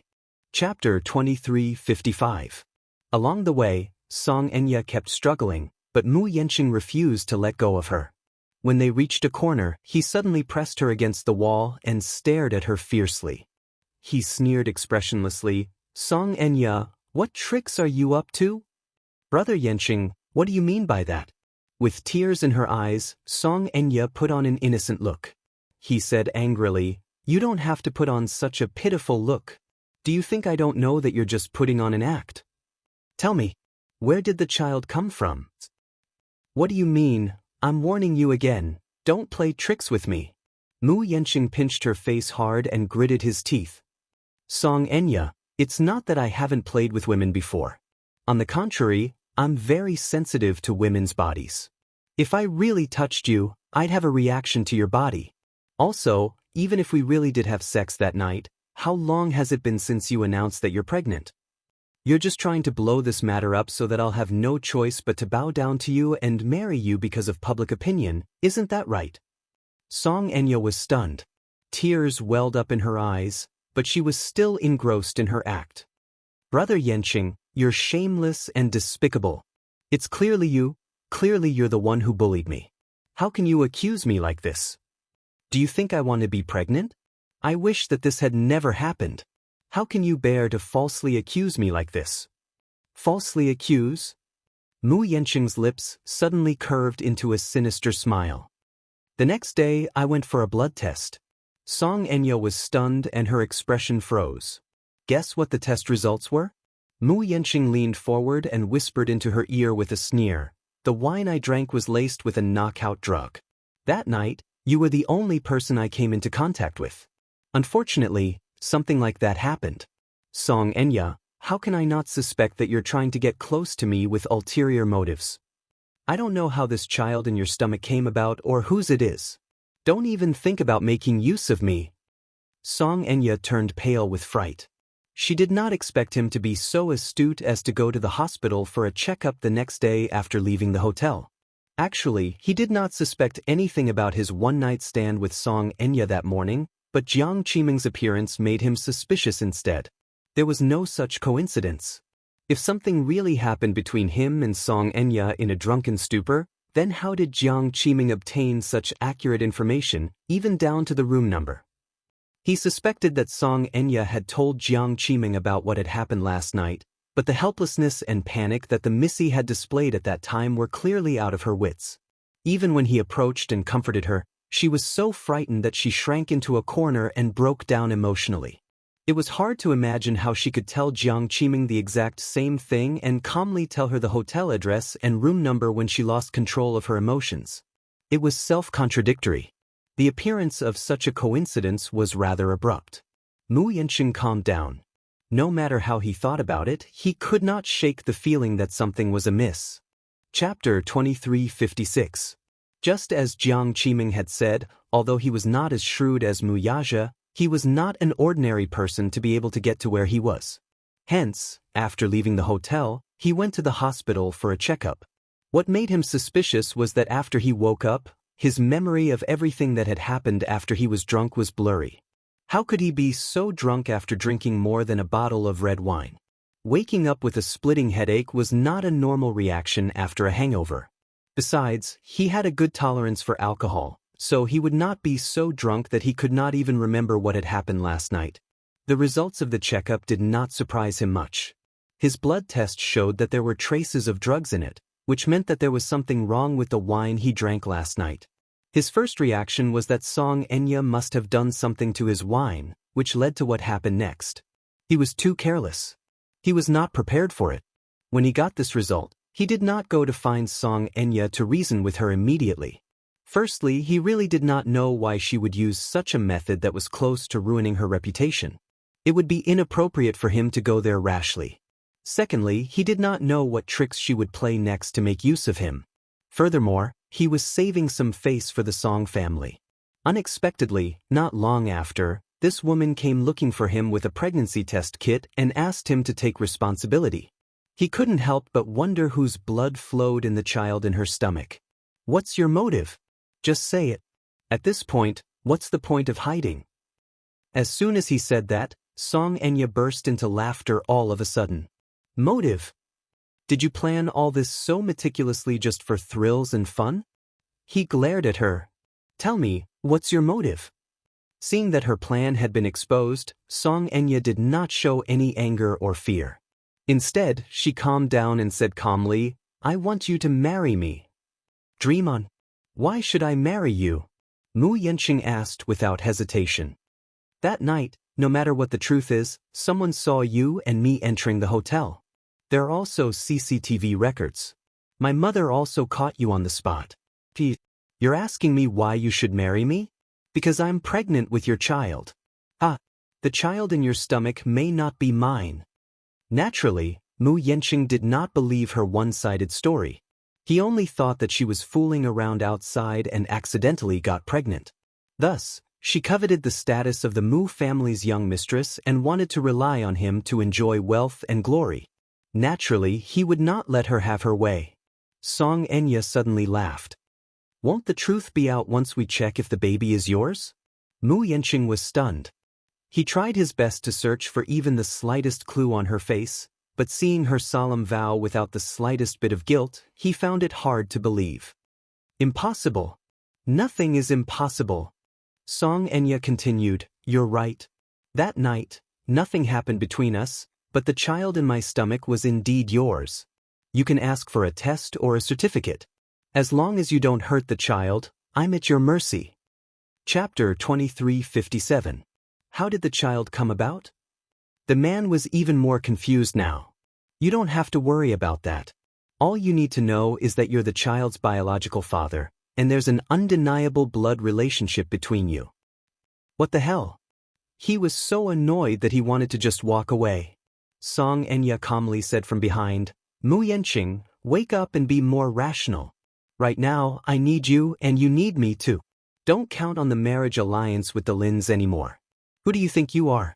An arrogant woman like Lin Shuya will never take a fancy to you. Don't you just want to be the head of the Mu family? Marry me, and with the Song family's power, we'll be able to help you. As long as you marry me. Mu Yanqing's footsteps paused, but he did not look back. After a moment of silence, he strode away. Xianxia tried to pull herself together until he was gone. Her body went limp and she leaned against the wall with her arms hanging limply by her side. How can I be so shameless? Forget it. Since I've already taken this step, there's no turning back. I can only get what I want by hook or by crook. When she returned to the banquet hall, Mu Yanqing was nowhere to be seen. Seeing her return, Lu Jinggan anxiously went up to her and asked worriedly, Enya, what were you two doing just now? I saw Mu Yanqing leave in a huff. He seemed to be very angry. It's nothing. I just had a showdown with him. Xianxia turned around and smiled elegantly. Jingnan, if I become the young mistress of the Mu family, will you give me your blessings? Why, of course. Lu Jingtian was stunned. Have you really let go of Brother Mu, though? Don't you miss him anymore? Xianxia calmly replied, Naturally, I'll let go of what I shouldn't be thinking about. Jingnan, I'm no longer the old Xianxia. The old Xianxia is already dead. I know very well what I want now. Lu Jingtian was shocked. This woman has really changed. Mu Yanqing went straight back to the Mu residence and found Mu Linfeng in the study. He went into the study and locked the door. Then, he explained the matter in a concise and comprehensive manner. Second uncle, what should I do now? Mu Linfeng was momentarily stunned. Are you serious? She told me that directly. I'm also a little confused. That little girl from the Song clan actually did such a thing. Mu Linfeng did not doubt his nephew's words. Naturally, he did not believe that his nephew would mess with Xianxia. Mu Yanqing repeated himself. Second uncle, you must believe me, I really didn't do that. I know everything you said. What should we do now? Mu Yanqing was at a loss. Do I really have to marry her? Why? From what you've said, that girl from the Song family doesn't seem to be spouting nonsense. Her attitude was so firm, so the child in her belly must be yours. Now that technology is so advanced, it shouldn't be too difficult to confirm the child's identity. She must be fearless to say that. But I didn't do anything with her. There was none in the past and there is none now. I don't even know where that child came from. Chapter 2358. After all, the older the ginger, the spicier it was. Mu Linfeng suddenly thought of this matter. I heard that the last disappeared for a while some time ago. After she came back, a series of things happened. Perhaps she used such means. Mu Yanqing was jolted awake. Only then did he realize that there was indeed such a loophole in the sperm bank. Second uncle, could it be that she took and went for an operation to get pregnant with my child through artificial insemination? That's possible. What should we do then? Mu Yanqing was instantly in a terrible fix. I don't want to marry her. A woman like her, who was good at playing tricks, would be intimidating to all men. Isn't it the same no matter who you marry? Since this matter has already happened, I'm afraid that the Song family will come knocking on our door and make things difficult for both sides. It's better to consider this matter at length. No matter what, I'll listen to second uncle's arrangements. Mu Yanqing expressed his sincerity. Mu Linfeng nodded in satisfaction. You can go back then. I still have a lot of things to worry about, so let's put this matter aside for now. Okay. Mu Yanqing stood up, nodded, and retreated.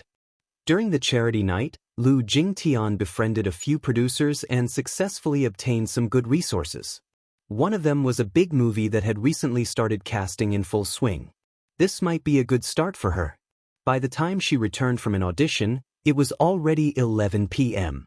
When she passed by a pub, she parked her car at the side and asked a few of her best friends to have a drink.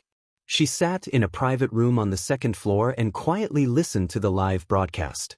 Just as she was feeling bored, she suddenly caught a glimpse of a dark figure slowly walking over from an unknown corner until it stopped beside her.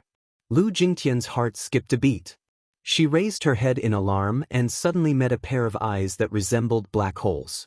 A chilling, murderous aura assaulted her like invisible blades stabbing into her body. This person was not unfamiliar to her. Lu Jingtian recognized him at once. He was the man in black who had been tailing her that night. She was still wearing the hoodie she had worn that day. With the hood on her head, her facial features were hidden in the shadows. Under the dim light, it was impossible to see her silhouette clearly.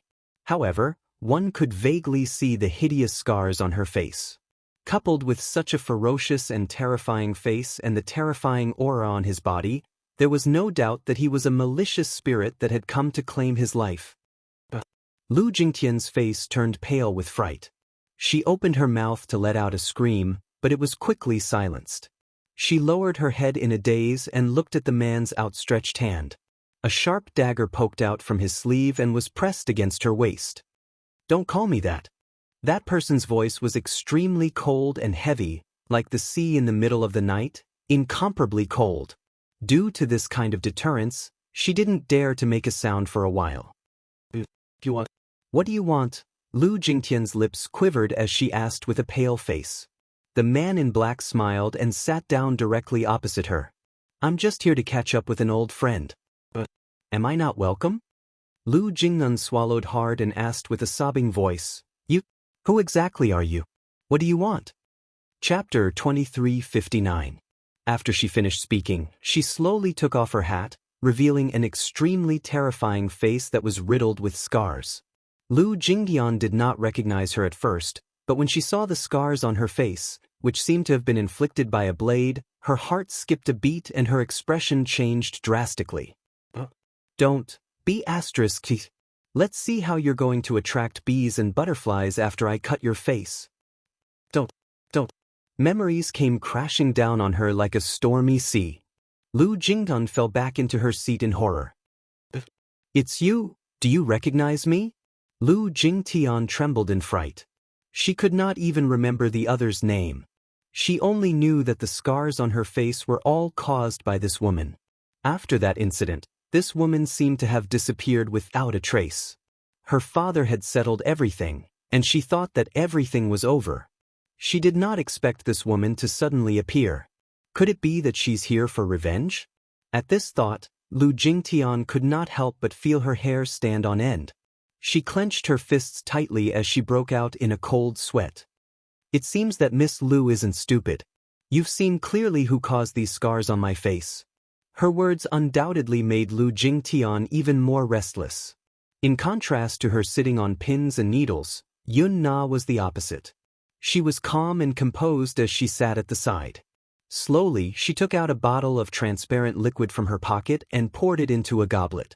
She gently swirled the liquid around but did not drink it. Her pair of cold eyes shot daggers at Lu Jingtian as if she wanted to gouge out her flesh. "I'm sorry." Lu Jingtian was so frightened that tears rolled down her cheeks. Clenching her fists tightly, she said in a trembling voice, "That time, I didn't mean it. I didn't really want to disfigure you. I was just in a fit of anger. Apologize." The corners of Yun Na's mouth twitched, yet there wasn't any expression on her face. She was neither shocked, furious, nor happy, and it caused one's hair to stand on end instead. "Truly interesting. You destroyed my appearance and caused me to be reduced to such a state. Can a light apology really make up for everything? Can a simple apology restore my face to how it was before? How laughable." She hurriedly replied, "I'll compensate you in any way you want."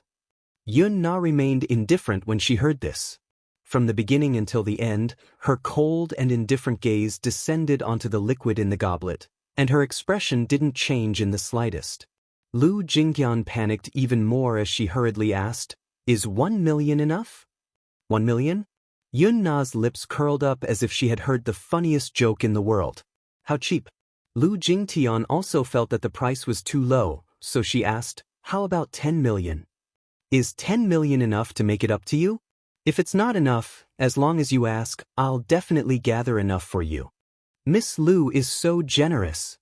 Yun Na suddenly raised her eyes. Her gaze sharpened as she raised her hand and splashed the liquid in the wine glass onto her face.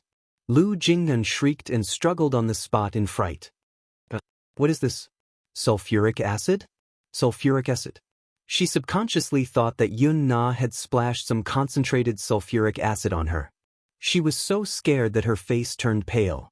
However, after struggling for a while, she did not feel the intense corrosive pain that she had expected. Only then did she awkwardly calm down. She touched the slightly sticky liquid on her face and did not know what it was. In any case, it was not sulfuric acid as she had imagined. Chapter 2360. Lu Jingtian heaved a sigh of relief and calmed down. Sulfuric acid? Yuna laughed. If you ask me, even if I splash 10 bottles of sulfuric acid on you, it won't be enough to vent the anger in my heart.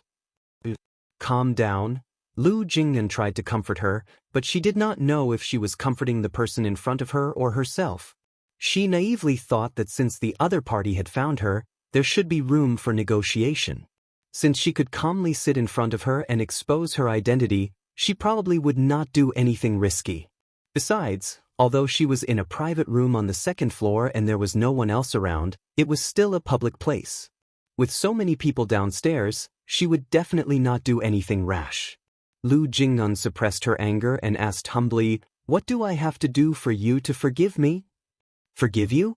Yun Na pondered for a moment before suddenly taking out a pack of cigarettes.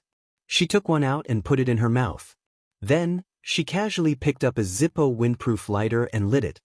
"Let me think about it." Lu Jingtian looked at her in trepidation. She looked at the cigarette in the other's mouth, which was flickering, and then at the lighter in her hand. She was wearing a pair of black gloves, which could vaguely be seen on her wrist, covering a long scar. It seemed to be cut by a metal hook, which was why she was using the gloves to cover it. The flame of the lighter flickered and swayed, just like her flustered heartbeat at this moment. "Why don't?" Yun Na suddenly approached her and smiled sinisterly. "How about using your face to exchange for it?" What do you mean?" Lu Jingtian's eyes widened as she asked nervously. Yun Na stood up and pretended to leave as she played with the lighter. Her gaze followed the other's movements as her heart beat like thunder. Yun Na took a deep puff of her cigarette and suddenly stopped playing with it. She lowered her head and looked at her coldly.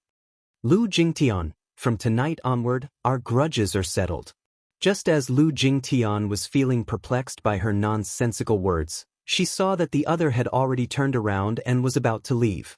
Just as she was about to calm down, she saw Yun Na make a move. The lighter in her hand flew toward her in a strange parabola. "I'm returning it to you." She threw out these words and left. Lu Jingtian yelped in shock. She subconsciously reached out to catch the lighter, but the moment she did so, she retracted her hand from the heat of the flame. The lighter landed on her body. When the open flame came into contact with her body, which was drenched in an unknown liquid, it ignited unstoppably and engulfed her in raging flames. By the time Lu Jingtian came to her senses, she had already sprung up from her seat and flailed her arms about. Little did she know that the more she flailed, the bigger the fire became. The pain of the raging fire burning his flesh gnawed at his heart. "Help!" Yun Na ignored the burning man behind her. She put on her hat, stuffed her hands into her pockets, and walked down the stairs leisurely. Without looking back, she disappeared through the door. At this moment, loud and noisy music suddenly came from downstairs. Chapter 2361. The people on the dance floor were waving their hands and twisting their bodies to the music. The DJ, with his headphones on, hit the disc, and the high music pushed the atmosphere in the bar to its climax. "Help! But, it's so hot! It's so hot! It's so hot!" She struggled frantically, but no matter how she screamed for help, It was all in vain. Her cries were drowned out by the crowd's clamor. Her heart was shrouded in fear and despair. She rolled on the spot for a while, but she still could not put out the fire on her body. The fire burned her clothes and skin all over her body. The smell of burnt skin assailed her nostrils. "Don't, who's going to save me?" Lu Jingtian cried and screamed as she rolled back and forth. In the end, she accidentally rolled down the stairs. Rumble.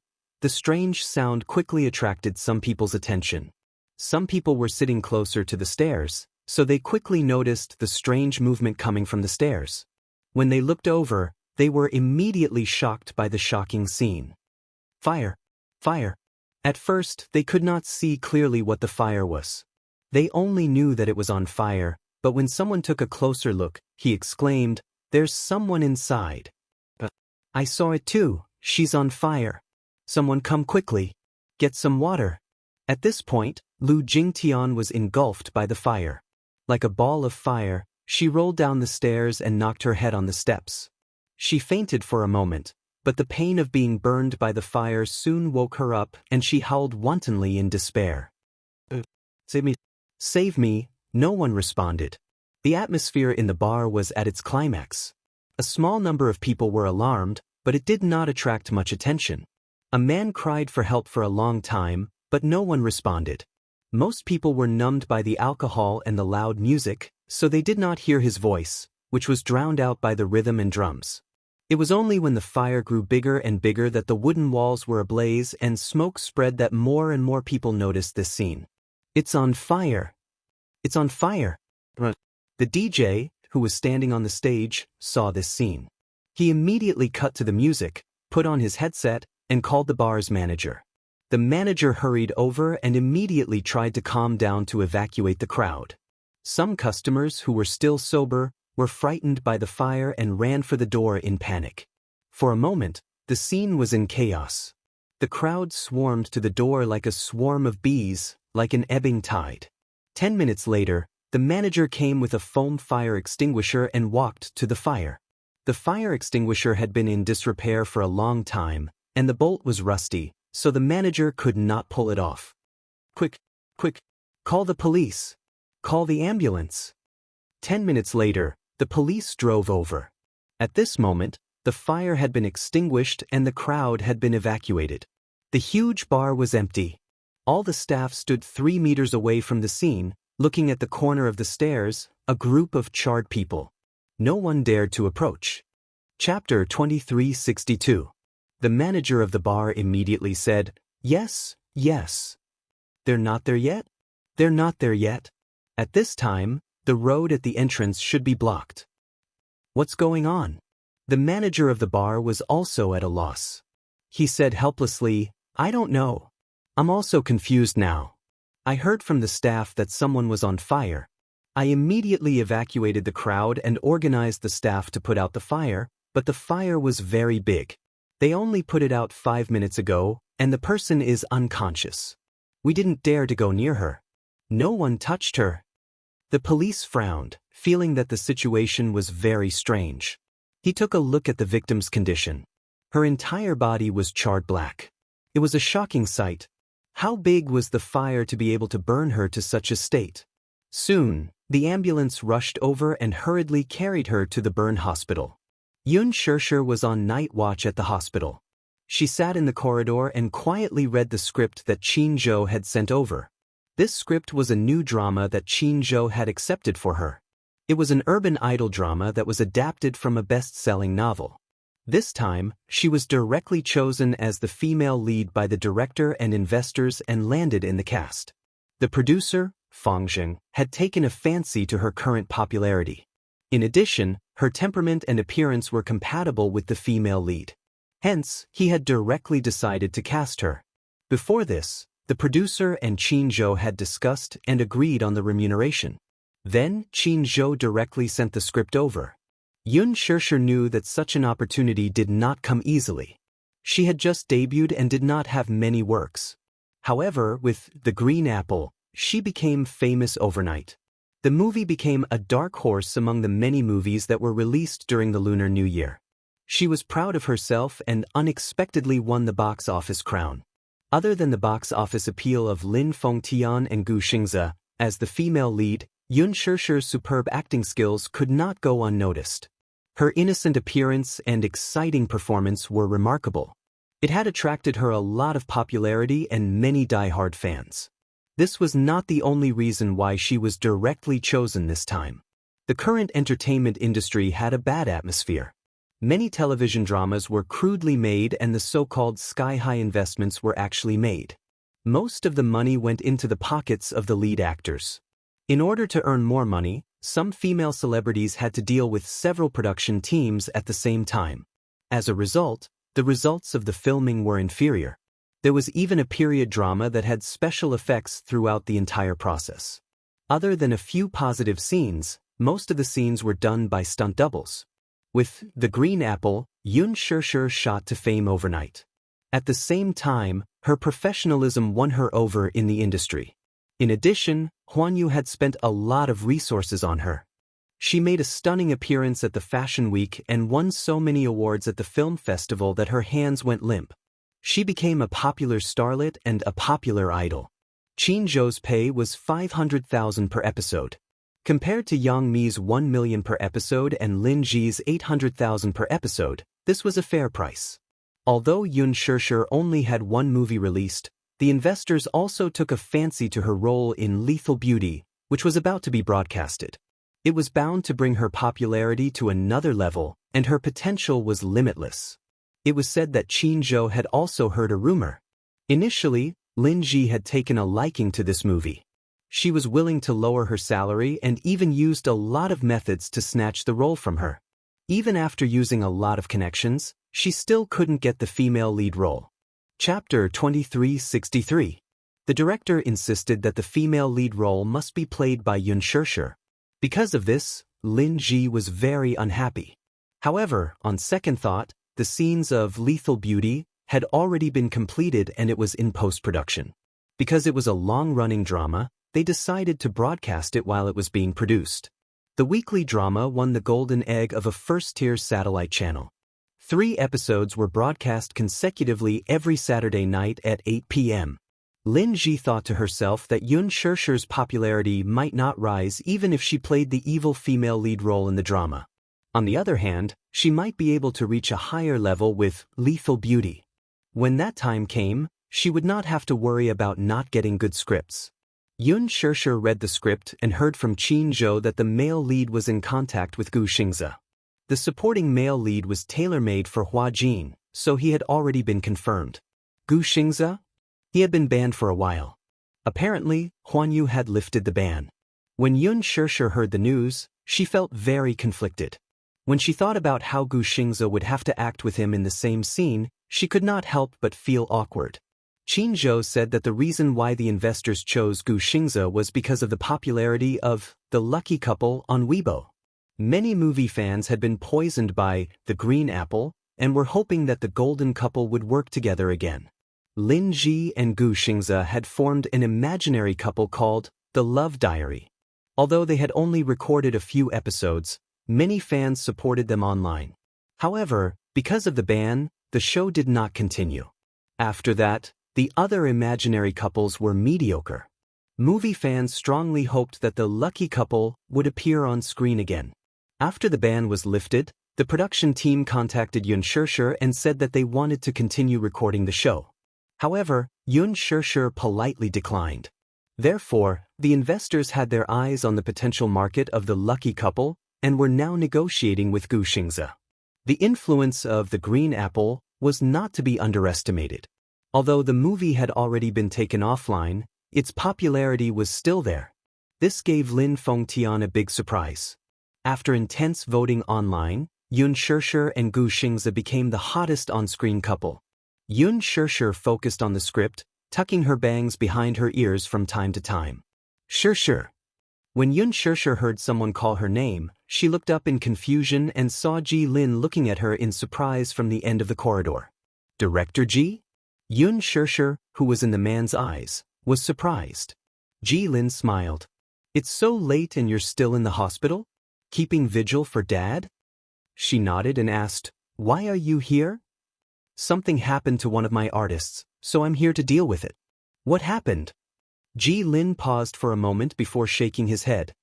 I received a call saying that Lu Jingtian was injured in a fire, so I rushed over. She's still in the operating room now, and her condition isn't optimistic. Burned by fire. Yun Shirshir furrowed her brows in surprise. How did this happen? Did something happen? Ji Lin shook his head, looking equally confused. I was resting at home when the police called and told me to inform Jingtian's family that she's in the hospital with burns. I'll have to go to the police station later to find out what happened. Chapter 2364. It was too strange. It did not seem to be a peaceful year recently. First, her father was splashed with sulfuric acid, followed by Lu Jingtian being burned and sent to the emergency room. It was really unbelievable. After exchanging some pleasantries, Ji Lin left in a hurry. Yun Shirshir sat on the bench, no longer in the mood to read the script.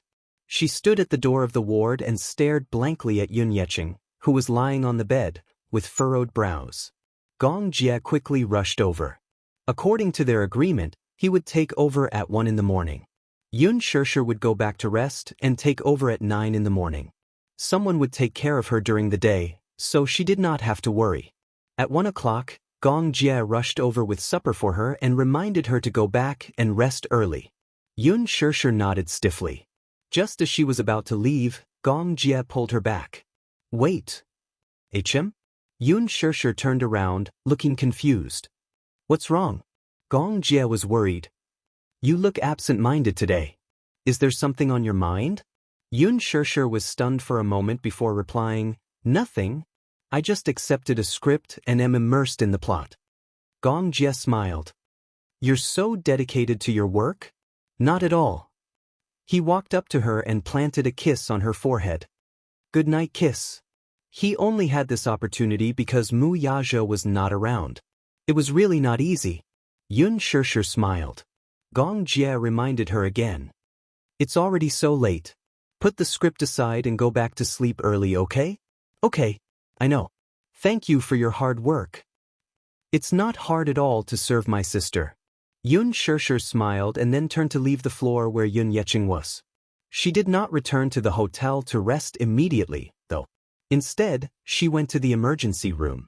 Lu Jingtian's family members had already rushed over on the bench outside the emergency room. 7 to 8 of them sat there with heavy expressions. A middle-aged man impatiently paced back and forth outside the ward, looking extremely anxious. Judging from his flustered expression, he must be Lu Jingtian's father. What the hell is going on? How did she get burned out of nowhere? The 2 young girls beside her hurriedly comforted her. Auntie, don't worry. Jinggan will be fine. Heaven helps the worthy.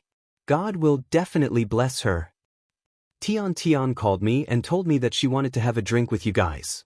Were you there when it happened? No, another woman said. When we arrived, the bar had already been cleared. There were people guarding the door, so we couldn't get in. We thought that something had happened. Just as we were about to leave, we saw the ambulance and found out what had happened. We saw a charred person being carried out of the bar, but we didn't recognize that it was Tian. It was only when no one picked up the phone that I heard from the bar's employees that the person who was burned was a TV star that I realized it. I chased after the ambulance and rushed to the hospital. The person was already in the emergency room. The strangest thing is that there was no fire in the bar.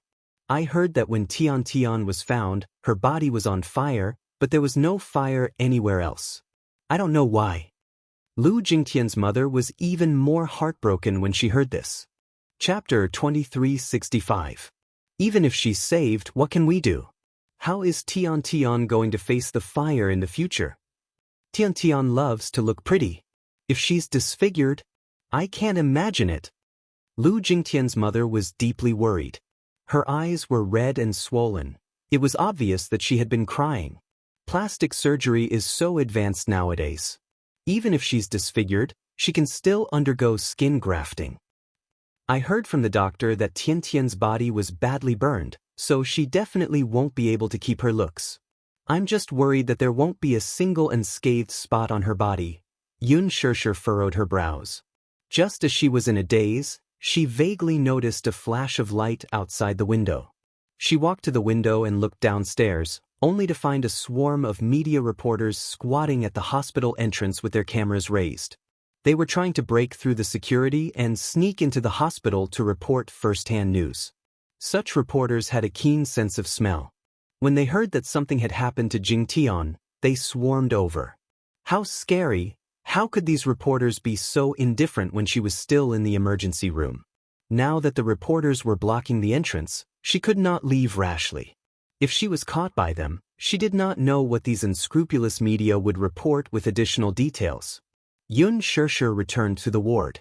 Gong Jie was a little surprised to see her back. Didn't you go back to the hotel? There are reporters outside the hospital. I can't get out for a while. Reporters? Gong Jie frowned. He suddenly stood up and walked to the window to take a look. He was shocked by the terrifying scene at the entrance. Why are there so many reporters? There are probably reporters squatting at the back entrance too. The entire hospital is surrounded by them now. Gong Jie was puzzled. Where did so many reporters come from? Did something happen? Yun Shirshir replied, an artist from our company was burned and is now in the emergency room. I heard that the burn area is very large. Burned by the fire? Gong Jie was not concerned about this matter. He raised his eyebrows and suddenly smiled. It seems that you won't be able to leave tonight. It's good to accompany you. Do you want supper? Gong Jie asked. I bought some supper. I forgot to ask you. Yun Shirshir glanced at it. Gong Jie had bought some beef vermicelli soup and fried dumplings. At this time, besides barbecue, there was only these. Alas, when she saw the charred dumplings in the packaging, she was reminded of the tragic scene of Lu Jingtian being burned by the fire. She lost all her appetite and felt nauseous for some reason. I'm not hungry. Not hungry? Gong Jie teased. Could it be that you're not eating because you're trying to lose weight? Yun Shirshir made up an excuse and said, I gained 2 pounds during the new year. Of course, I can't eat whatever I want. I thought elder sister had the physique of not getting fat no matter how much she eats. So, you're also afraid of getting fat. I'm not going to mess with you anymore. Yun Shirshir sat up on the bench and held the script, but she couldn't read it at all. She was in a daze for a while. Her sixth sense told her that there must be a connection between the two incidents, which seemed unrelated, between Yun Yeqing and Lu Jingtian. However, it was just her sixth sense. She could not find any evidence or clues. It was just her sixth sense. At 3 in the morning, Ji Lin returned to the hospital. Lu Jingtian was still in the emergency room. He asked about the situation and went to the floor where Yun Shirshir was. When Yun Shirshir saw him, she immediately walked over worriedly and asked about the situation. Did you find out anything at the police station? Chapter 2366. The police retrieved the surveillance footage, but there's a blind spot in the private room on the second floor where Jing Tian was. At the time of the incident, we could only see her on fire, but we don't know how it happened. However, there's a suspicious person in the surveillance footage. When the fire broke out, that person came down from upstairs and casually left the bar. The police suspect that this incident has something to do with that person, so they're still investigating. How did she catch on fire? After investigating the scene, we came to the conclusion that Jing Tian was splashed with flammable liquid, and we also found the remains of a lighter. Ji Lin gave her a rough overview of the situation. After investigating the scene, the police concluded that the fire was not a coincidence based on the fragments of her clothes and the remains of the lighter found at the scene. They found a large amount of ethanol in the remnants of the flammable liquid on the fragments of her clothes. The lighter was a Zippo lighter. An open flame directly ignited the ethanol, and the fire quickly spread throughout her body. Ethanol? Yes. When exposed to an open flame, it will burn rapidly. Coupled with the fact that she was wearing black stockings, the fire spread even faster. Yun Shirshir was quite taken aback by this. Isn't this murder? We can't conclude yet, but the suspicion is very high. What about that person? Yun Shirshir asked anxiously, did the surveillance footage capture the person's face? Ji Lin shook his head. That person was wearing a cap, so we couldn't see anything clearly. He was dressed very plainly and didn't have any distinctive features. If he were thrown into a crowd, he wouldn't attract attention even if he walked right in front of you. Right now, the police can only collect fingerprints from the scene. If we can get any clues from the lighter, we might be able to make some progress. Yun Shishir nodded. What about Lu Jingtian? Is she still in the emergency room? Yes. He paused for a moment before saying, she's still in the emergency room. We don't know if she'll survive. Is it that serious? Yun Shishir was reminded of Yun Yeqing's condition in the emergency room. Every minute and every second was torturous. It's too cruel. If it's really murder, why use such a cruel method? It must be very painful to be burned like that. The doctor said that 85% of Jingtian's body was burned. This is just a preliminary estimate. It could be more. 85%? What did it mean to have such a large area of burns? He had already been burnt to a crisp. Yun Shishir shuddered at the thought of the cruel acts of the murderer. Ji Lin said, when I came in, I saw a lot of reporters waiting at the door. I'm afraid you won't be able to leave tonight. Those reporters are always the first to hear the news. The competition in the media industry is fierce now. Coupled with the fact that the market has been declining over the years, for the sake of traffic and click-through rates, those reporters are dying to get first-hand reports. They're not giving up. Ji Lin added, Shishir, you have to be careful too. The company will also send more people to protect you. I have to rush back to the company right away to hold a meeting. Now that Jingtian is in such a situation, we have to do some public relations as soon as possible. Be careful on the road. After Ji Lin left, Yun Shishir sat on the bench with a gloomy expression. No one knew what she was thinking. Chapter 2367. After Ji Lin left, Yun Shishir sat on the bench with a gloomy look on her face. No one knew what she was thinking about. Seeing this, Gong Jie quietly picked up a fried dumpling and fed it to her. Yun Shishir was shocked. Suppressing her discomfort, she swallowed the fried dumpling and glared at him. Hey, what are you doing? What are you thinking about? Yun Shishir pursed her lips but did not say anything. Gong Jie rubbed her head. She's just an irrelevant person. There's no need to let your imagination run wild because of her. I just have a bad feeling. Don't let your imagination run wild. Gong Jie pulled her into his arms and patted her shoulder gently. Don't worry. With me around, no one will hurt you. Shao Jie, yes? Do you remember that I mentioned to you that I have an adoptive mother? She and my father have a daughter called Yun Na. I don't really remember her name, but I heard you mention it. After a pause, Gong Jie was a little surprised. Why did you mention her all of a sudden? Last year, she and her adoptive mother went missing. Gong Jie's eyelids twitched violently. Not long ago, you mentioned this matter to him as well. That was when Yun Yeqing was first sent to the hospital. You had once revealed to him about Li Qin and Yun Na. That little girl also had a gloomy look on her face. The disappearance of these two people was Yu's doing. Although he did not mention how he got rid of the mother and daughter, he only said that he threw them into the sea like trash. The process was very detailed, but he did not know the details. At the end of last year, Li Qin's body was salvaged from the sea by fishermen. Her body had been submerged in the sea for a long time, and fishes had pecked at it. Yu admitted that he felt a strong sense of guilt. Back then, when he gave the order to throw them into the sea, he was in a state of uncontrollable emotions. Therefore, he had already forgotten what kind of demonic barrier he was under at that time, to actually be so ruthless. Now that he thought about it, he couldn't remember what he had said or done. Yu didn't know that at that time, there was another dark personality hidden in his body. It was hatched after a long period of darkness in his childhood. That incident was just a fuse that triggered the darkest side of his personality. What he did was no longer within his control. He didn't know that he had such a cruel and callous side to him. He still had lingering fears. At that time, when he found out from Li Dongqiang about what Yun Na had done to his mommy and how she had persecuted her, Yi was instantly enraged and completely turned evil. However, when he realized that such a terrifying demon was hiding in his body, he could not help but feel uneasy.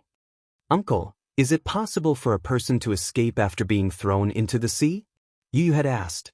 He vaguely suspected that Yun Yeqing's incident had something to do with Yun Na.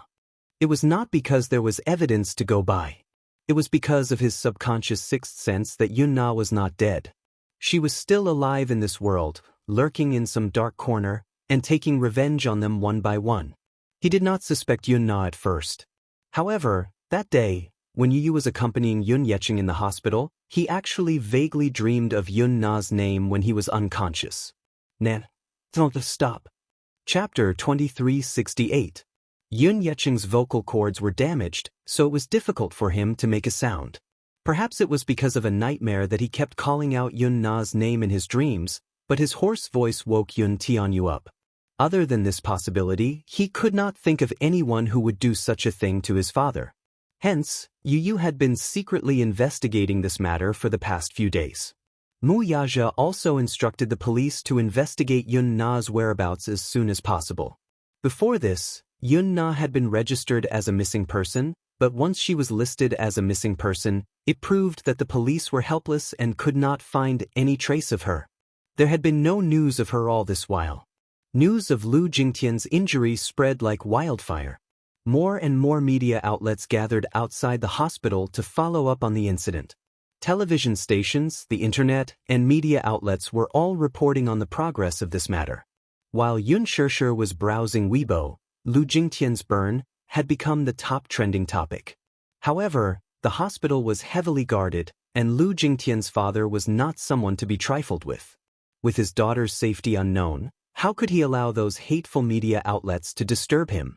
Hence, he hired bodyguards to guard the entrance. Not even a fly or a mosquito could enter, let alone a living person.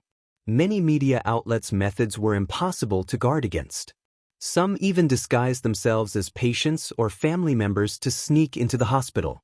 He also sent people to set up a perimeter a few meters away from the operating room to prevent anyone from getting close. Huan Yu's artist, Lu Jingtian, accidentally set herself on fire on the night of February 16th, causing 85% of her body to be burned. She is still in the emergency room and is still in critical condition. According to the doctor, her vocal cords are severely damaged and she can't speak. There's a possibility that she might lose her voice. On the night of the incident, the scene captured by the bar's surveillance cameras has already spread on various major websites and entered everyone's sight. It's been 3 hours since the incident, and Lu Jingtian is still in the emergency room. There are endless discussions about this accident, and all kinds of speculations are coming one after another. Some netizens suspect that there are many suspicious points in this matter and that it might not be an accident. Reporters rushed to the bar where the incident happened and interviewed the bar's manager. He said that, according to the surveillance footage, Lu Jingtian came to the bar alone at around 11 p.m. and went straight to the private room on the second floor. As the private room was in a blind spot to the surveillance cameras, it was impossible to know what happened within 20 minutes of the incident. About 15 minutes later, the surveillance footage showed Lu Jingtian rolling and struggling on the floor with her whole body on fire. No one in the bar. It was only after 10 minutes of her cries for help were heard that her cries for help, and the fire was finally extinguished by the staff. Yun Shishir kept flipping through the reports until a video popped up. She hesitated for a moment before clicking on the video. In the video, she saw a flash of fire coming from a private room on the second floor. A person covered in flames fell at the staircase, rolling and struggling. At the same time, in the bottom left corner, a man in black casually left the bar. Yun Shishir was taken aback. Chapter 2369. Imagine a normal adult with a person on fire behind him, screaming and struggling for help. In the hall on the first floor, perhaps there were many young people who were immersed in the moving music on the dance floor, forgetting themselves and not noticing the abnormal situation on the second floor. Given how close this person was to Lu Jingtian, it was only natural for him to notice the fire behind him at such a short distance. However, he walked down the stairs calmly and left the bar calmly. It was this extraordinary calmness that made people shudder. This matter, it's related to him. For some reason, this thought popped up in Yun Shishir's mind. This person is too suspicious. The complete CCTV footage was still circulating online. Yun Shishir clicked on it and saw that from the time Lu Jingtian walked into the bar to the time the fire started, only about 20 minutes had elapsed. Although the seat was a blind spot, Yun Shishir clearly noticed that the fire started all of a sudden and did not burn gradually.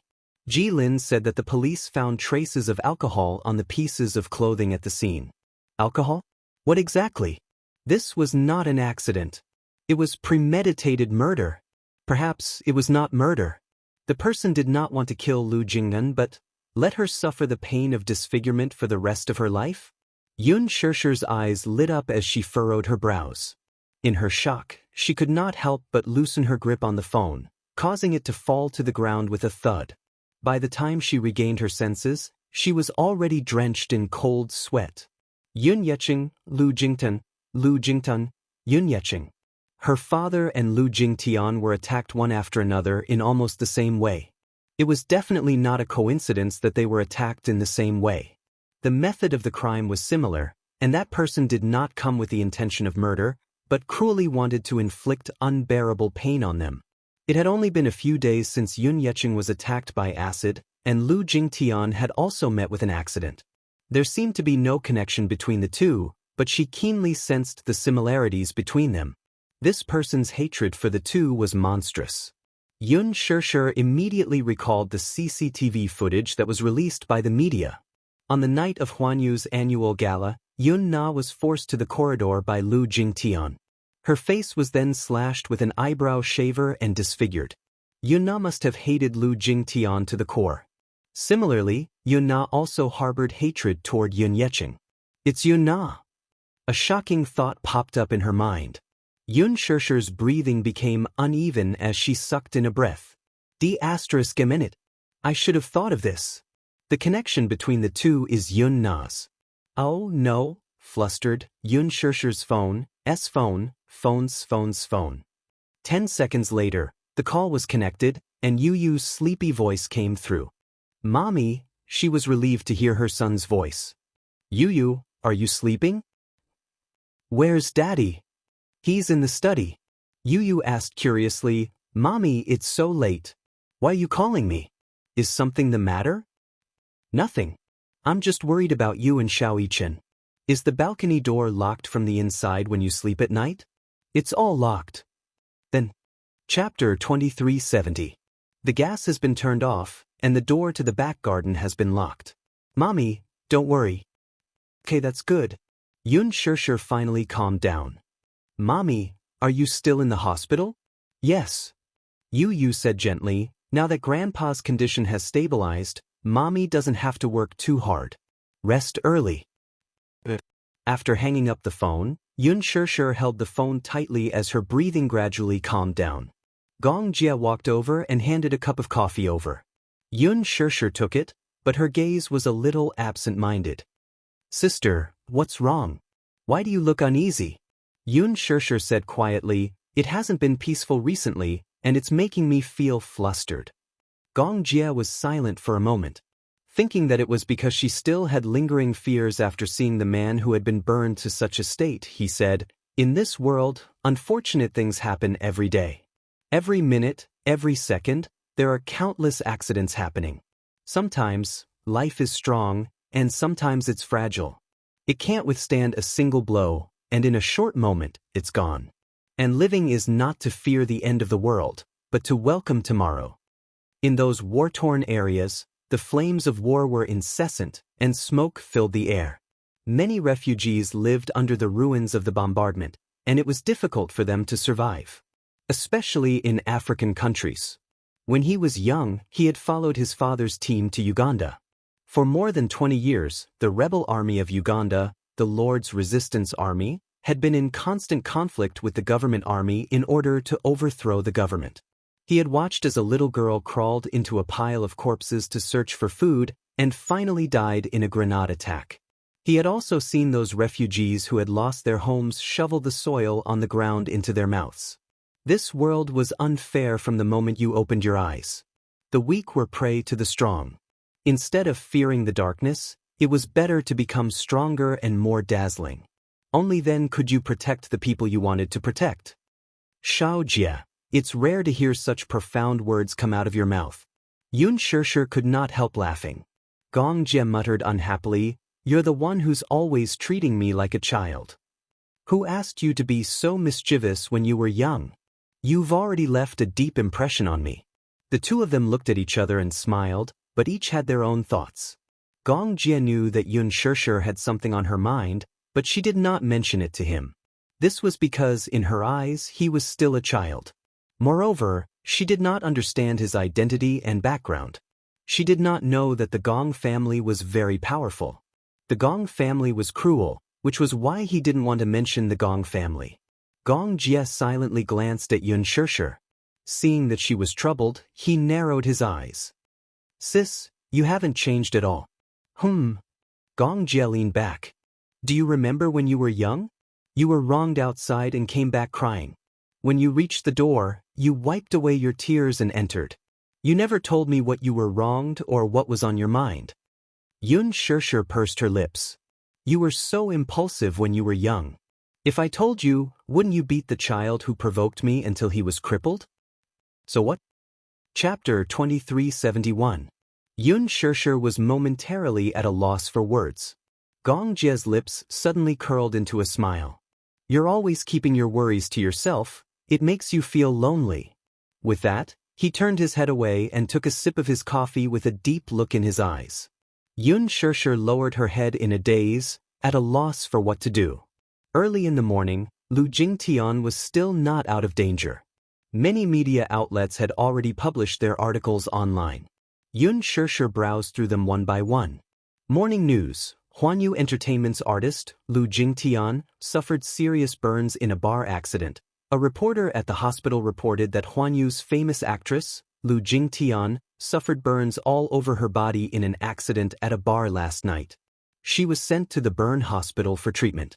According to preliminary reports, her life is still in danger due to the large area and severity of the burns. Qingguang Entertainment, Lu Jingtian's burn area is 85%. Her life is still in danger and she might be disfigured. Currently, the famous actress is still in the intensive care unit. According to the bar manager, Lu Jingtian came to the bar alone and went straight to the second floor. 20 minutes later, she rolled down the stairs, covered in flames, and struggled to call for help. It was reported that she was wearing a chemical fiber outfit at the time of the accident. The fire spread quickly.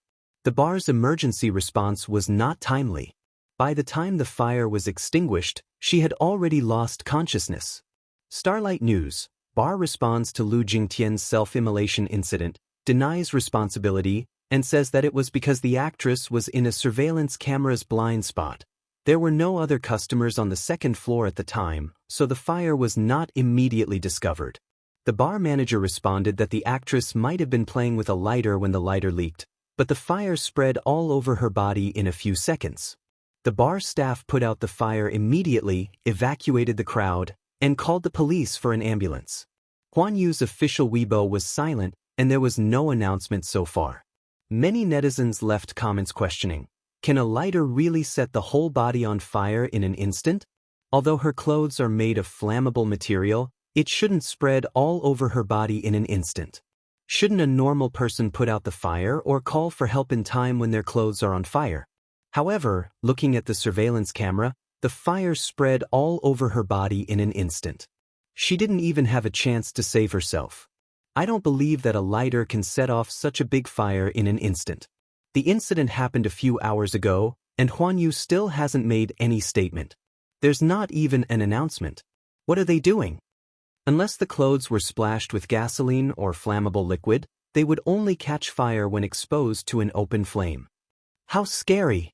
I heard that Lu Jingtian was badly burned, including her vocal cords.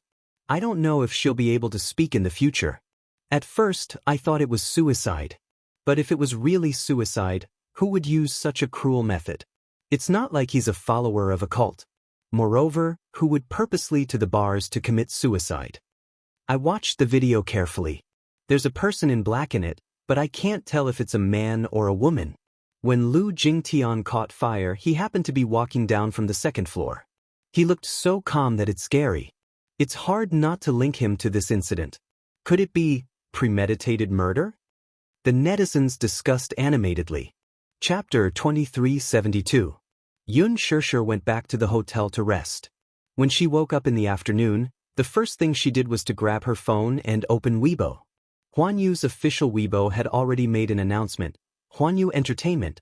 To all our fans, we received a very unexpected piece of news last night. Lu Jingtian, the deer neck, was unfortunately burned in an accident at a bar with a friend last night. She is currently receiving treatment at the burn hospital. When the company received the news, they immediately rushed to the hospital to visit her. Her family members also rushed over. Even now, her life is still in danger and she is still undergoing emergency treatment. We can only pray silently that she can get through this life-threatening situation and recover as soon as possible. Let us pray for her and pray for her speedy recovery. Candle. This Weibo post was posted at 1 p.m. In just 2 hours, it was forwarded more than 100,000 times and left hundreds of thousands of comments. A group of keyboard warriors angrily scolded under the post. As a signed management company, they actually released an announcement 10 hours later than the other news outlets. Isn't their attitude too negligent? They didn't mention the outcome of this incident and just said that it was an accident. But is this really just an accident? For such a big company, their PR skills are just passable. They should at least briefly explain what happened, right? This announcement is really baffling. Xianxia put down her phone and suddenly made a call to Muyaja. When the call connected, Xianxia hurriedly said, "Do you remember that I have a sister called Yunna? Can you help me check her whereabouts?" In the basement of the villa, Yunna entered the room, took off her black clothes, and sat on the bed.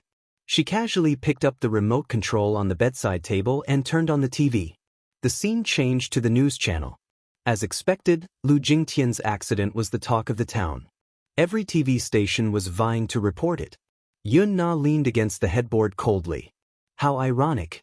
Yun Yeching, who had also met with an accident, was still lying in the hospital without the media's attention.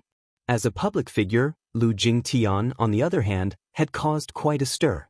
Netizens were paying attention to her, and the media's tracking reports were all over the place. She casually picked up an apple, picked up a small knife from the drawer, and casually peeled it.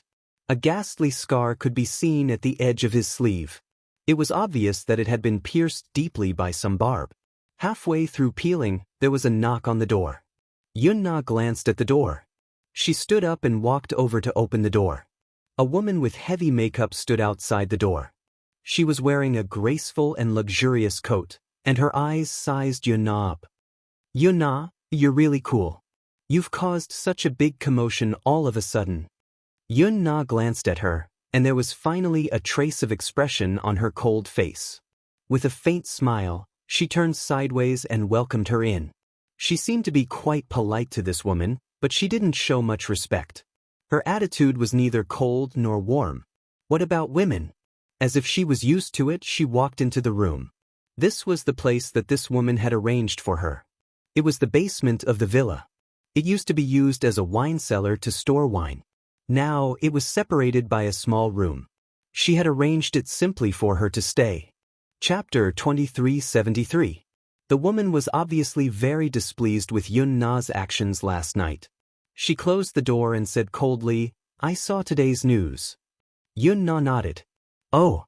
The woman became angrier at her indifferent response. She sat on the sofa and raised her head to reprimand her. "You're too reckless. Do you know how dangerous it is for you to do this?" The TV behind them was showing Lu Jingtian's tracking report. The scene was switched to the hospital, and a reporter was explaining eloquently. According to reports, the scene of the incident was a mess. The police found traces of alcohol on Lu Jingtian's clothes. The initial suspicion is that the fire was caused by a flammable liquid coming into contact with an open flame. A lighter was found at the scene. The police are trying to get fingerprints from it. The relevant authorities are carrying out further investigation. The woman picked up the remote control and turned off the TV. Aren't you afraid of arousing her suspicion by being so reckless? Yunna raised an eyebrow but did not say anything. Don't act on your own for the time being. listen to my arrangements and find the right time to act. I'm worried that she'll be on her guard. If you act on your own at that time, don't be like a lamb in a tiger's den. I still have a use for you. Don't act in a fit of anger. Got it. The woman suddenly thought of something and ordered, "Let me see your hands." Yun Na did not say anything and stretched out her hands in front of the woman for her to take a look. "Let me see your fingers." Yun Na stretched out her 10 fingers. Out of the 10 fingers on her pair of hands, a part of her right thumb and left index finger had been cut off by a knife. The other fingers seemed to have been scalded by a high temperature and had already healed. However, one could vaguely imagine what kind of painful process she had gone through. As everyone knew, the shape, structure, and details of the fingerprints were very stable. Basically, they would not change for life. If fingerprints were collected at the scene of a crime, it would be a major breakthrough. Unless, of course, the dermis of the fingers were damaged and scarred. In order to prevent future trouble, Yun Na had destroyed her fingerprints. Later, she could not bear the pain of the knife cutting her fingers. Her remaining fingers were all flattened with a soldering iron. "Don't worry, I'll take all the necessary precautions as soon as I leave this door." Even if she destroyed her fingerprints, she would smear her fingers with 502 whenever she went out. They would definitely not leave any traces at the scene. Only then did the woman feel slightly more at ease. Lu Jingtian is currently in the hospital. Her accident has caused quite a stir in the country. During this period of time, don't show your face in public. Just in case, burn the clothes you're wearing. Understood. And the woman suddenly thought of something and looked at her faintly. Your father seemed to have seen your face and knew it was you. Yun Na smiled expressionlessly. Yes. As far as I know, he is in the hospital. He has already passed the critical period and his life is saved. Why didn't you kill him? What? Don't tell me that you're soft-hearted and can't bear to do it? Yun Na said fiercely, he deserves to die. Even if he dies 10,000 times, it won't be enough. Chapter 2374. The woman said disapprovingly, Yun Yecheng is a scourge. He's like a ticking time bomb. Something will go wrong sooner or later. You should have done more cleanly back then. I understand what you mean. But now's not the time. Yun Shishir has people watching over him in the hospital. There's no chance at all. You'll only make a mistake if you act rashly. It's fine. It won't be too late to act after the alert is lifted. The woman sneered. I won't allow you to make any mistakes. Yun Na, I'm keeping you because you're still useful. And your greatest value is that no one will realize that you're still alive. From now on, you're not allowed to do what you did yesterday a second time. Last night, Yun Na acted rashly without any prior notice. She was furious. At this critical juncture, if there was even the slightest mistake, there would be no hope of redemption. Yun Na nodded. I understand. I'll be careful. All right, I won't stay any longer. Don't go out for the next few days. If you need anything, just call this number. Someone will send it to you. After saying that, the woman threw a business card on the bedside table, stood up, and left gracefully in her high heels. The door closed again. Yun Na locked the door and returned to bed. She turned on the television and watched the surveillance footage on the screen. The TV station had deliberately circled the figure in black and analyzed it repeatedly. There were different opinions. She glanced at it and suddenly curled her lips into a cold smile, revealing a row of white teeth. Her smile was sinister and strange. In the past few days, Yun Yecheng's body had gradually recovered. The infection had stabilized, and he had safely passed the critical stage. This week, he would undergo his third skin transplant surgery. Other than preserving his eyelids and eyeballs, some functional skin grafts could at least restore his appearance to a certain extent if the situation was optimistic. He had severe burns all over his body, and his face was disfigured. The hospital could only use skin grafts to transplant the skin from his buttocks to his face for the first stage of cosmetic restoration. Yun Yecheng had been in a coma. He woke up intermittently a few times, but he could not open his mouth or even eat smoothly. He could only rely on nutrient fluids to sustain himself. Yun Shishir was allowed to enter the ward to accompany her. As soon as she stepped into the ward, she saw her father covered in white ointment. His face was pitch black, like a cracked wall. His skin was peeling badly and he looked terrible. She felt as if a knife was being twisted in her heart. During the night watch, she was reading the script, but she couldn't calm down. Whenever Yun Yecheng was unconscious, he would let out a painful and broken sound from his throat, which was heart-wrenching. However, his vocal cords had been burned, so he couldn't make any sound other than a faint gasp. The pain of being corroded by sulfuric acid was not something an ordinary person could imagine. Even with a few injections of painkillers, it was difficult for him to sleep soundly. Yun Shirshir could only sit by the side, feeling helpless. Living like this was really embarrassing and painful. How could that person be so cruel? There were a few times when Yun Yecheng was in so much pain that he let out sobbing sounds as tears streamed down his face. Yun Shirshir could only bear with the pain and quickly wipe his tears away to prevent them from flowing into his wound. She couldn't drink water for the time being, so she could only dip a cotton swab in water and gently apply it to her lips. Chapter 2375. Yun Shirshir said, "Uncle, you don't have to come all the time. Your legs aren't good, so you'll only be anxious if you come. I'll take care of Dad. There are also 4 nurses taking turns to look after him during the day, so you don't have to worry." Yun Yeho sighed. "I know that I'm a cripple who can't even move properly, so I'll only be a hindrance if I come, but I'm thinking that I can at least help a little when he wakes up and you're not around." Yun Shirshir said helplessly, "What do you mean by a cripple? Uncle, aren't you being too serious?" "That's the truth." Yun Yeho tugged at the corner of his lips, looking somewhat helpless. After a moment of silence, he smiled and said, "The truth is, you don't have to worry about me. After so many years, I'm used to it. I can take care of myself." Yun Shirshir did not know what to do with him, so she did not say anything more. In the past few days, the number of media reporters camping outside the hospital had lessened. Compared to the army of reporters who had previously camped outside the hospital's entrance, more than half of those despicable reporters had left when they realized that they could not get any news. The remaining few were still camping outside the hospital's entrance, hoping to get some big news or insider information. Lu Jingtian's life was saved after the emergency treatment. Similar to Yun Yecheng, her vocal cords were severely burned, so it was likely that she would not be able to speak coherently in the future. Fortunately, at least the patient was saved. During the treatment, there was a shortage of blood bags. Lu Jingtian's blood type was not considered rare, but the blood bank was in a state of emergency. Many enthusiastic netizens rushed to the hospital to donate blood and cheer her on. No matter what, her life was saved.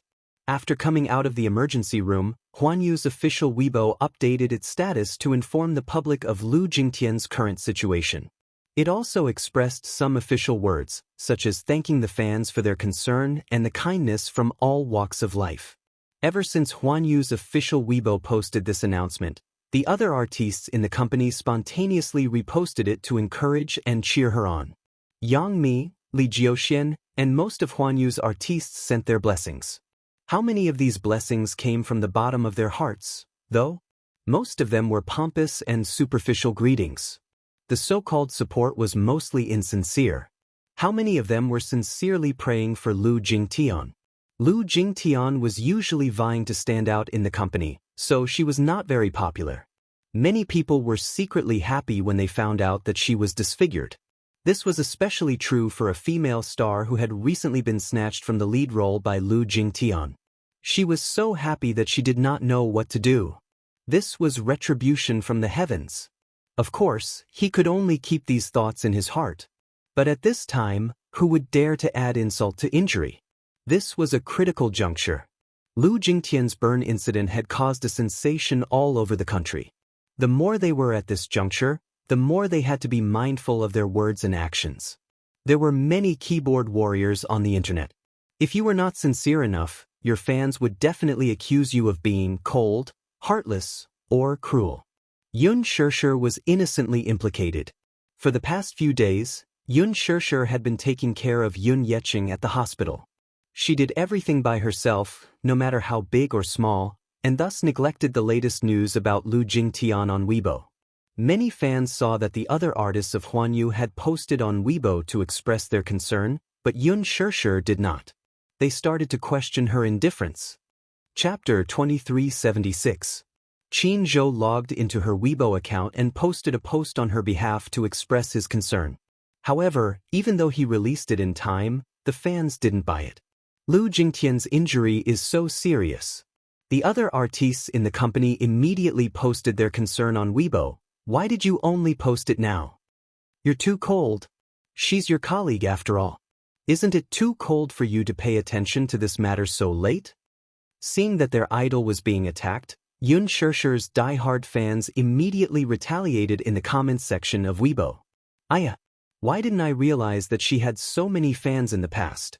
Now that she's in trouble, all of you are pretending to be her fans. Do you think you're the Virgin Mary, standing on the high ground to criticize others? That's right. Why didn't I see you guys as her fans in the past? Now that she's in trouble, you're pretending to be the Virgin Mary. Virgin Mary be * cheese. What makes you think that you have to post on Weibo to express your concern? You're so pretentious and hypocritical. Lu Jingtian isn't the country's leader or director. There are so many innocent and unfortunate people every day. Does Shishir have to post on Weibo to express her concern for each and every one of them? What a joke. If she has the time to care so much about a celebrity, she might as well put more focus on her parents. Lu Jingtian has so many scandals. Does she think that she can clear her name just because she's injured? Just as Yun Shishir's Weibo was in a heated debate, some observant fans noticed the abnormality in her latest post. Shishir doesn't usually use this phone, right? Why is it displayed as a VOA client? That's right. Isn't Shishir using the phone she's endorsing? When one posted a status on Weibo, the phone brand's client would be displayed. As Yun Shishir was endorsing a phone brand, according to the advertiser's request, she had to use the brand's latest phone in public places, especially online portals. Some nosy fans followed the clues and found Qin Zhou's Weibo. After comparing the client logo displayed, they immediately said, "This Weibo post isn't posted by Yun Shishir herself. I think it's probably her manager who used his own phone to log into her Weibo account and post it." At this moment, the flames of war erupted. Many fans accused Yun Shishir of being cold and indifferent. Even when she posted a Weibo status to express her concern for the victim, she asked her manager to do it on her behalf. She had no sincerity at all. When the news spread to Yun Shishir, the scolding war on Weibo had escalated like a raging fire. Hardcore fans and anti-fans stood in 2 rows, arguing on Weibo. Yun Shishir felt gloomy. She was confused for a moment. She didn't even know when she had posted that on Weibo.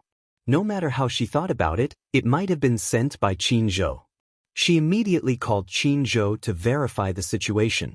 Qin Zhou didn't know that because he didn't care about blocking his client's logo, his identity was exposed. Oh no! I did something bad with good intentions. Yun Shishir's lips twitched. Boss, if you have any instructions, you can call me. It's just a Weibo post. I still have some free time. Chapter 2377. Qin Zhou pondered for a moment before saying, "No matter what, you'd better explain this on Weibo. Just say that you're taking care of your father in the hospital. Just tell the truth. Otherwise, you'll be the hottest topic on Weibo." Yun Shishir broke out in cold sweat. Okay. She went online and posted a long Weibo post to explain the situation. When her die-hard fans learned that her father was hospitalized, they became even angrier. Shishir has been taking care of her seriously injured father in the hospital these few days. You keyboard warriors are too much to attack her indiscriminately. There were also fans of the magical powers who dug up the background of those anti-fans. Yun Shishir was not in the mood to care about the chaos online. For a few days, Yun Shishir and Gong Jia took turns to take care of her father in the hospital. She had to admit that she thought that Gong Jia was a man, after all. It was fine for him to stay overnight, but if he were to take care of an injured person, he would not be attentive enough. However, she was still worried at first and came to the hospital to take a look. When she saw Gong Jia taking care of her father, who was lying on the hospital bed, she was surprised and felt warmth in her heart. He was very attentive to Yun Yeqing and would do everything himself, busying himself with everything. In fact, Gong Jie was an extremely heartless person. He rarely got close to anyone. If not for Yun Shishir, he would not have taken pity on her father even if he was seriously injured and lying in front of him. However, it was precisely because this ordinary man raised his sister single-handedly. The kindness of raising her was as heavy as Mount Tai.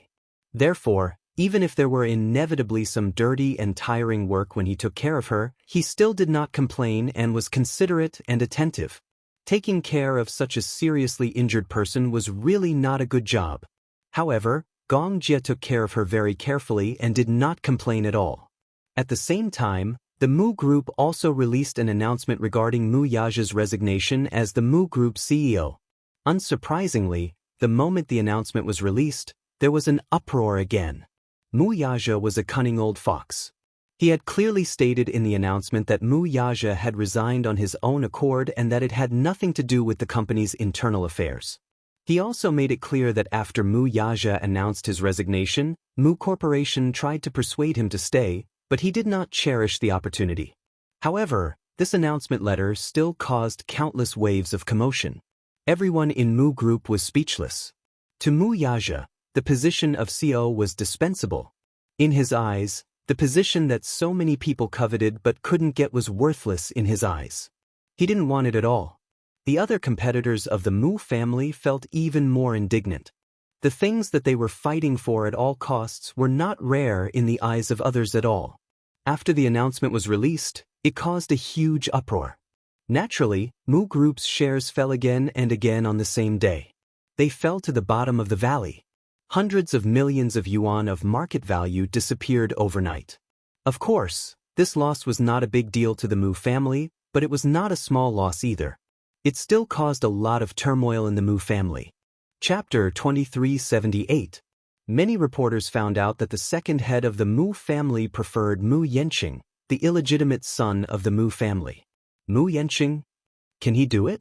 With a pioneer like Mu Yaja in front of him, if he were to rise to the top, would he be able to shine like Mu Yaja?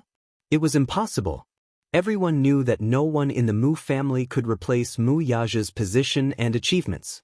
After Mu Yaja left the Mu Group, everyone's confidence in the Mu Group was greatly reduced. Just like what Mu Yaja had said, the Mu Group would only become a wasteland without him. In addition to the plunge in the stock market, many investors withdrew their investments. Some of them who had deep ties with the Mu Group chose to withdraw their investments. If this situation continued, the Mu Group would be trampled under his feet sooner or later. Taking advantage of the turbulence in the Mu Group, the Xianxia Financial Group also launched a large-scale offensive, boldly and decisively building momentum. This was where Mu Yaja's shrewdness came into play. The reason why these shareholders and investors withdrew their investments, leaving aside the fertile projects of the Mu Group, was that they no longer had confidence in the Mu Group. Mu Yaja's departure meant that the huge mountain of Mu Group had lost its leader. In this way, in such a cruel market, he would no longer have a leadership position. For so long he had been biding his time, waiting for the day when the Mu Group released the announcement letter. Many companies chose to withdraw their investments from the Mu Group. Hence, Mu Yaja casually sent Jiang Shen and Lu Jinyu to rope in those shareholders. On the second day after the Mu Group released the announcement letter, the Xianxia Financial Group announced a new round of financing. The legal person of the group was officially changed to Mu Yaja. Thanks to Song Zhenghua, with the land in the new city in his hands, the financing went very smoothly. In just a few days, it exceeded his expectations by several times. The financing went very smoothly. Just a week after Mu Corporation issued the announcement letter, Xianxia Financial Group was listed on the New York Stock Exchange and announced its listing. On the day Xianxia Financial Group went public, it was unprecedented. The opening price was $99.32, with a total market value of $452.4 billion. It was much more than expected. Before this, many people had noticed this eye-catching group. In just a few years, it had achieved extraordinary results. After it went public, it quickly took the lead and even surpassed many famous local companies in the United States. After being listed, Mu Yaja's extraordinary effect could be said to be unprecedented. This meant that once Xingyu was listed, he would have a net worth of hundreds of millions. The news quickly spread to the Song family. That night, Song Zhenghua came home angrily. He slammed the financial newspaper on the table and scolded, "This kid is really good at scheming."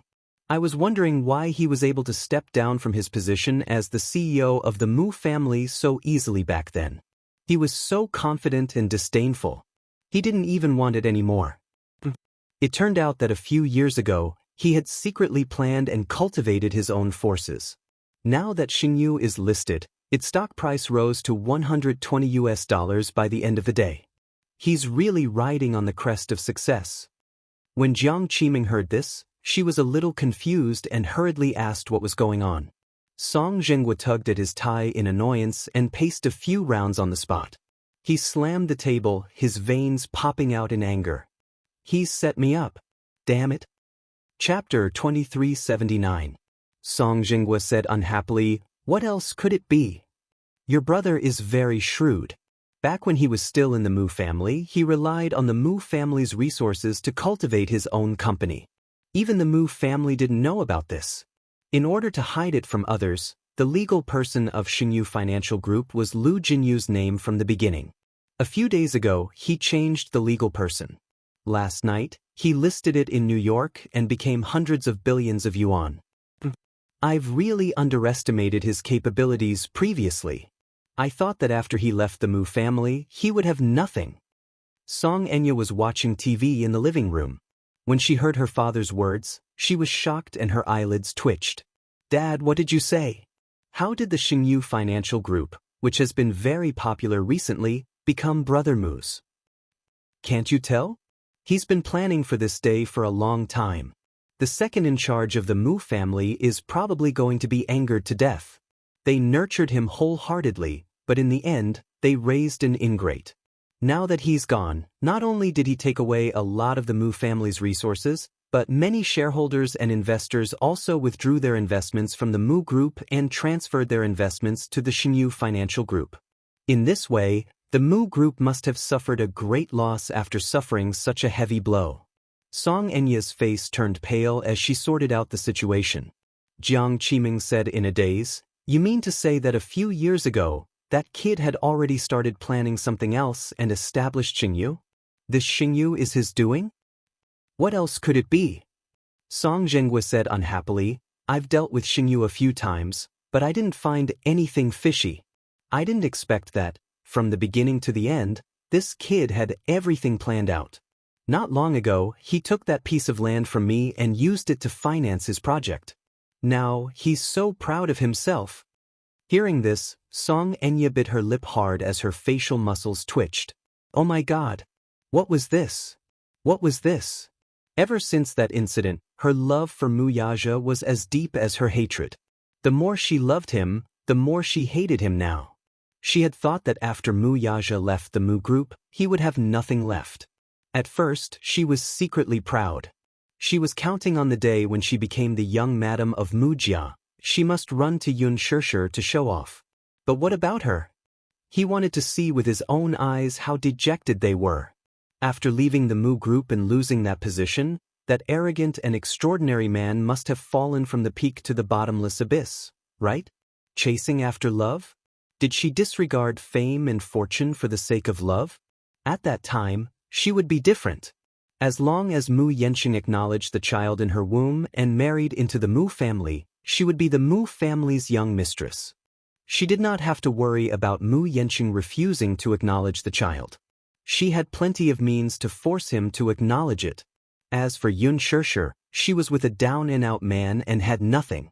Just thinking about it made her blood boil. What about Mu Yaja? She still wanted to see how he would regret it when he ended up in such a miserable state. He had chosen AB*TCH like Xianxia. He was even willing to abandon his family and step down as the head of the household for her. She wanted to see how lowly this man, who had always been high-spirited, would be when he lost his power and wealth. She even wanted to see how he would regret it when the time came. Chapter 2380. What about now? Not only was this man not down and out, he was even flushed with success. Even after leaving the Mu group, he was still wealthy and had a lot of money. Xianxia was livid with anger as she threw the pillow on the floor. How could this be? In the end, wasn't she just like a clown being toyed with by him? In the end, wasn't she being treated like a joke by that woman? The more she thought about it, the angrier she became. She stood up and wanted to return to her room, but just as she stood up, she blacked out on the sofa. She did not know if it was due to her emotions or something else. After losing consciousness for a short while, she woke up in her room. Song Jinghua and Jiang Qiming hurriedly sent her to her bedroom when they saw her faint. They were in a hurry to get the family doctor to check on her, but she had already woken up. Seeing that she was awake, Song Jinghua spat, "What's wrong with you again? Why is your body so weak? Did you get agitated after hearing that man's success?" Jiang Qiming immediately retorted, "Our daughter isn't feeling well. Stop talking so much. Do you still want to add fuel to the fire? What kind of tone is that?" "Jinghua," Jiang Qiming said, "leave us alone for a while. I want to have a heart-to-heart talk with our daughter." "Forget it. Do whatever you want. I'm also troubled, so don't bother me." With that, he slammed the door and left. As soon as he left, Xianxia broke down and burst into tears. "Enya, what's wrong? I've become a clown again. This time, they'll only gloat and laugh at me. Whether it's Xianxia or Brother Mu, they all treat me like a clown and play me in the palm of their hands. I worked so hard to marry into the Mu family and did everything I could to open their eyes and see how glorious I am when I become a young mistress. Even without Brother Mu, I can still live well. But now, Brother Mu is flushed with success again. Poor me for being so silly. In the end, I still fell into his trap. How could he do this? Why are you so cruel to me?" The more he thought about it, the more terrifying it was. From the beginning to the end, Mu Yaja, as well as her and Song Jinghua, had calculated everything perfectly. He had long known that she had stolen his sperm. He had long known that she had secretly gone to the United States to arrange for artificial insemination. He had long calculated all of this and used it as leverage to threaten her in disguise. He had snatched the land of the new city from her father's hands, raised funds with great fanfare, and went public. Overnight, he had become a billionaire. She was so pitiful. She was deeply in love and had put in so much effort, but in the end, she was only a stepping stone for him. What was this? I really can't accept it. I was deeply in love, but I was betrayed. What was so good about that Xianxia that he would do everything to fight for her? And what about me? I actually became a stepping stone for him to step on. He used me to the fullest, but he didn't even look at me. Why? She used to think that she was special. At the very least, he had never given his tenderness to any other woman except for her. But now, she felt that she was a pitiful lunatic from head to toe, a fool. Chapter 2381. For the sake of loving her, she pulled out the thorns on her body one by one until she was covered in bruises. She hoped that one day, she would be able to take back her pride, dignity, and face from Mu Yaja. But now, she was in despair. I'm a fool. A big fool. Xianxia was so agitated that she grabbed the bedsheets and scratched at them. Tears and snot flowed down her cheeks. Jiang Qiming hugged her in her arms with heartache. Xianxia cried bitterly. Mom, I was wrong. I should have listened to you back then and not pestered him. I have nothing now. My pride, my self-esteem, everything has been ruthlessly trampled on by him. I'm like a hedgehog whose thorns have been pulled out and I'm covered in wounds. In the end, I've become a joke to everyone. Mu Yanqing must hate me. He hates me for being shameless and unscrupulous. He must think that I'm cheap. God knows how he'll look down on me if he finds out how the child in my tummy came about. Then get your pride and self-esteem back. I can't get it back. Xianxia broke down. Look at how smug they are now. What can I do? I should have expected this. I should have expected that a proud man like him would never allow himself to be down and out, not even for a minute. I naively thought that he would be left with nothing after leaving the Mu group. How laughable. He was so proud that he would never allow himself to fall to the bottom. Silly child, it's precisely because of this that you have to work harder to live a better life. Believe me, if you marry into the Mu group and live a glorious life, who will laugh at you? Even if he makes a comeback, so what? Although the Mu group has suffered a great loss, a starving camel is still bigger than a horse. No matter what, Xianxia Financial Group can't compete with the Mu group. The Mu group had been at the top for a long time. It was deeply rooted in the company, and no one could shake their position. If you become the young mistress of the Mu family, others will be envious. Who will look down on you? With tears in her eyes, Xianxia nodded helplessly. I've already laid all my cards on the table with Mu Yanqing that day. He doesn't believe that what happened that day was a coincidence at all. People from the Mu family are indeed not easy to fool. So what if he knows? He has to acknowledge this child whether he wants to or not. As Jiang Qiming said this, the corners of her lips curled up into a cold smile. The Mu family. Your child? Mu Shumin stared at Mu Yanqing, his eyes almost popping out of their sockets. Mu Yanqing, that Xianxia is pregnant with your child? Yes. Are you trying to anger me? At this critical juncture, you actually came up with such a trick. Mu Shumin said angrily. She had expected better from him. Of Mu's Mu Aunt Ans's Mu Mu Mu to Mu's child's Yun, Mu's child of Aa's. If you didn't touch her, then how did she get pregnant? Mu Shumin did not think much of it. Since she's pregnant with your child, what's there to deny? Chapter 2382. Artificial Insemination? Mu Shumin was shocked. Mu Yanqing nodded, looking a little aggrieved. He did not know whether to laugh or cry as he said, "You can ask second uncle about this matter. He has already sent people to investigate the background of the child in Xianxia's stomach. I think we should get an answer soon." Mu Shumin furrowed his brows, looking a little surprised. Why would she do that? Even if she used such a method, she shouldn't have targeted you, right?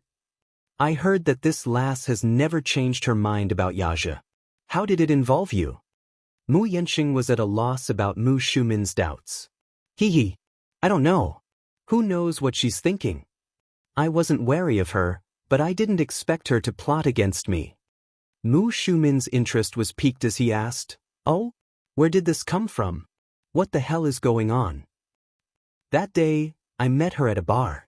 Mu Yanqing gave a concise account of what had happened that night.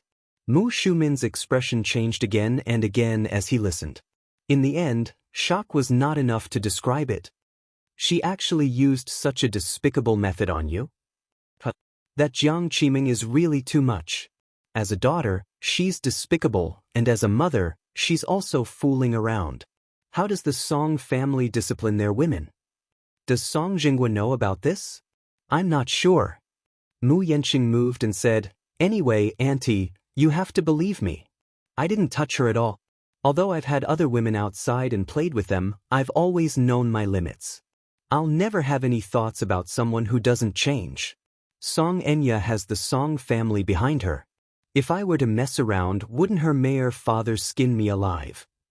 Mu Shumin was silent for a moment before he muttered, "If that's really what you said, in my opinion, this child can't be kept."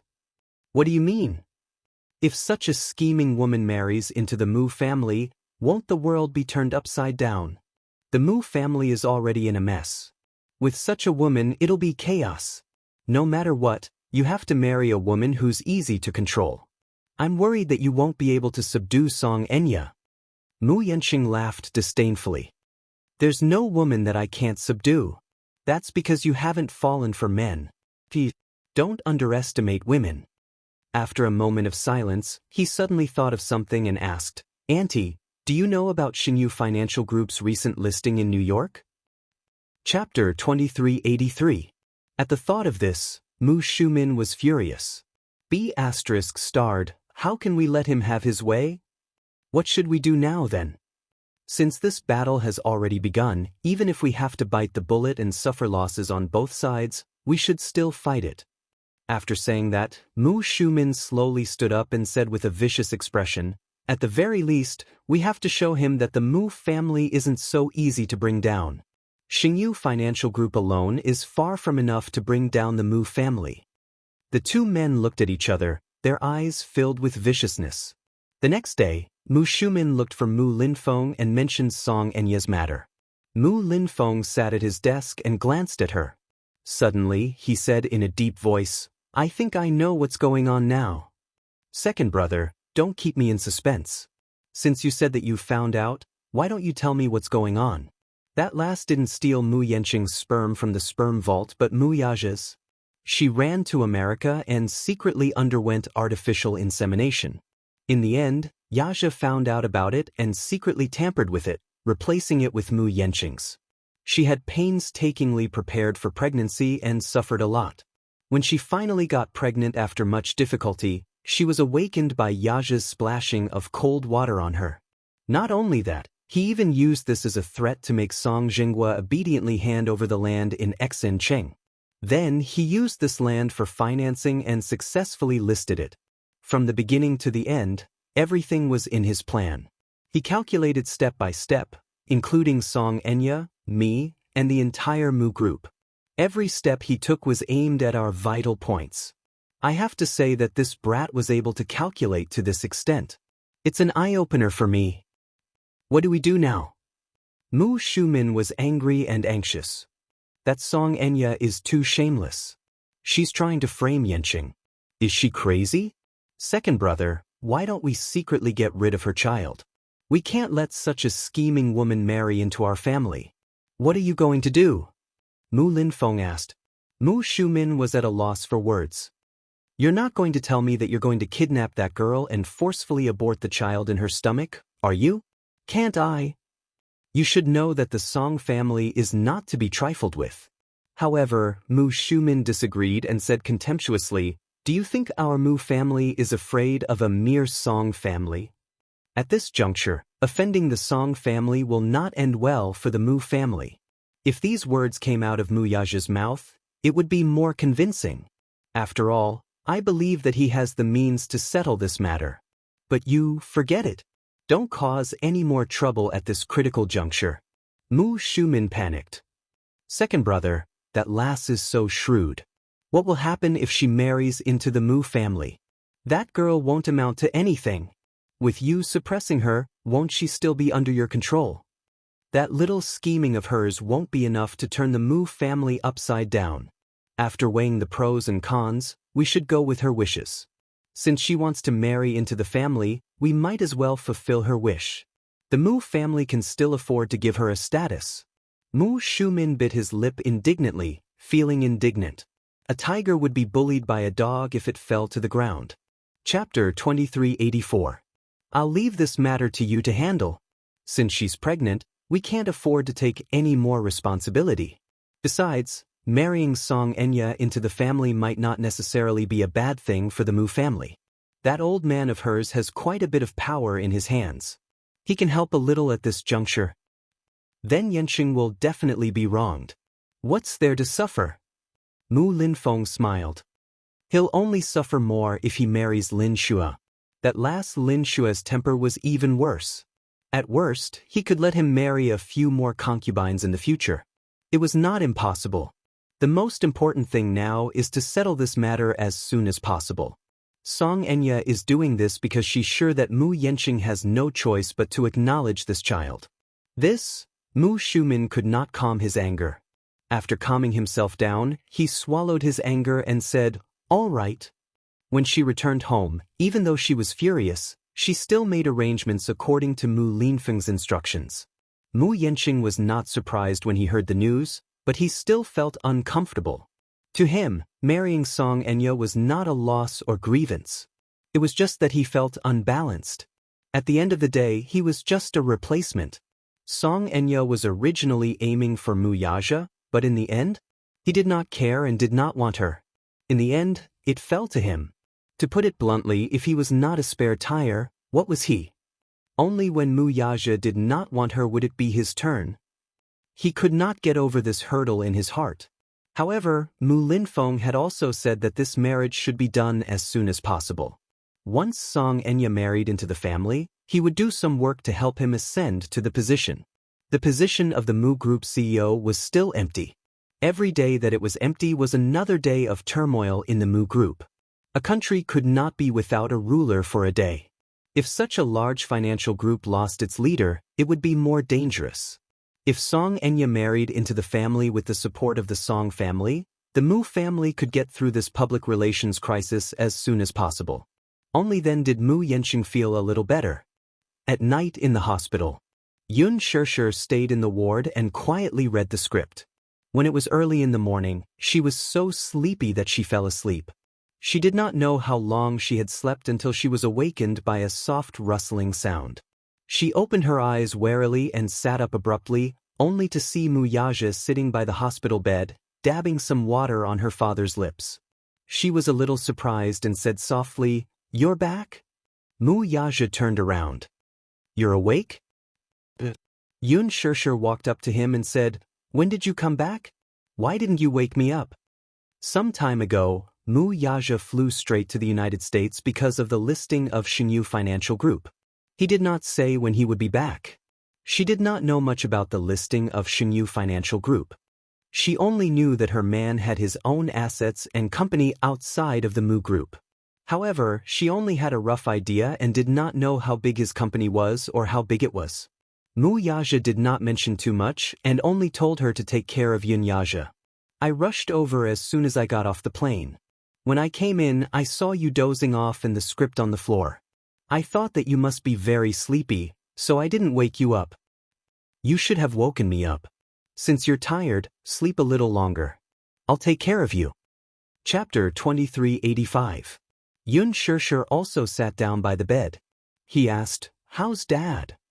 The doctor said that his condition has stabilized, but he can't eat or drink for the time being. He's relying on the nutrient solution to maintain his health. Yun Shishir paused. "What about the company? Is it going well?" "Yeah, everything is going well." Mu Yaja reached out and gently tucked her hair behind her ear. "Everything is going according to plan." Yun Shishir smiled. She knew that her man was extremely outstanding and would never allow himself to fail. Once he decided to do something, he would definitely do it to the best of his ability. Hence, she was never worried. Mu Yaja's lips curled into a smile as he pulled her into his embrace and gently said, "I told you before that I'll give you the best life."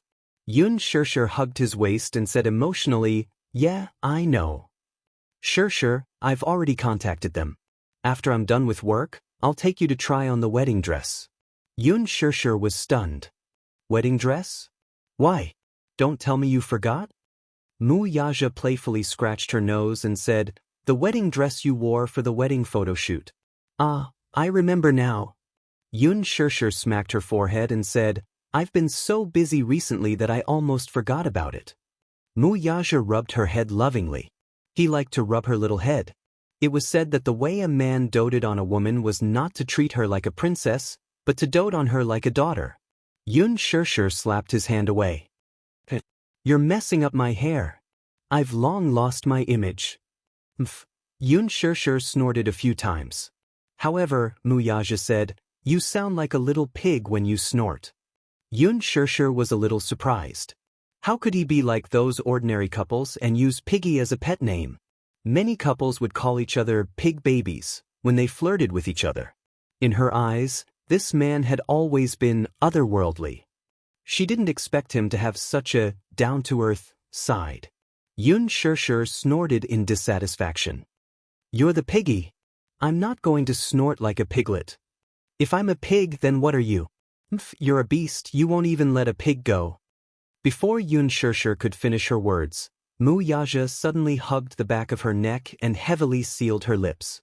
The kiss caught her off guard and blocked her breath. He kissed her gently, but he seemed a little anxious. After the kiss was over, he pressed his forehead against hers and said softly, "Little fool, do you know that I can't wait to see you in your wedding dress in front of me?" Upon hearing this, Yun Shishir's heart skipped a beat. She looked up and met his tender gaze. Her heart actually skipped a beat. "I can't wait to see you in your wedding dress in front of me." He had imagined this scene countless times. He imagined that when she stood in front of him in a holy and beautiful wedding dress, he would definitely feel a burning sensation in his chest that was on the verge of bursting out. Has the wedding dress been custom-made? Yes, I've ordered 3 sets. As for the other gowns, I've also picked out a few designs. When the time comes, I'll bring you to try it on. Do you know? I suddenly feel so nervous.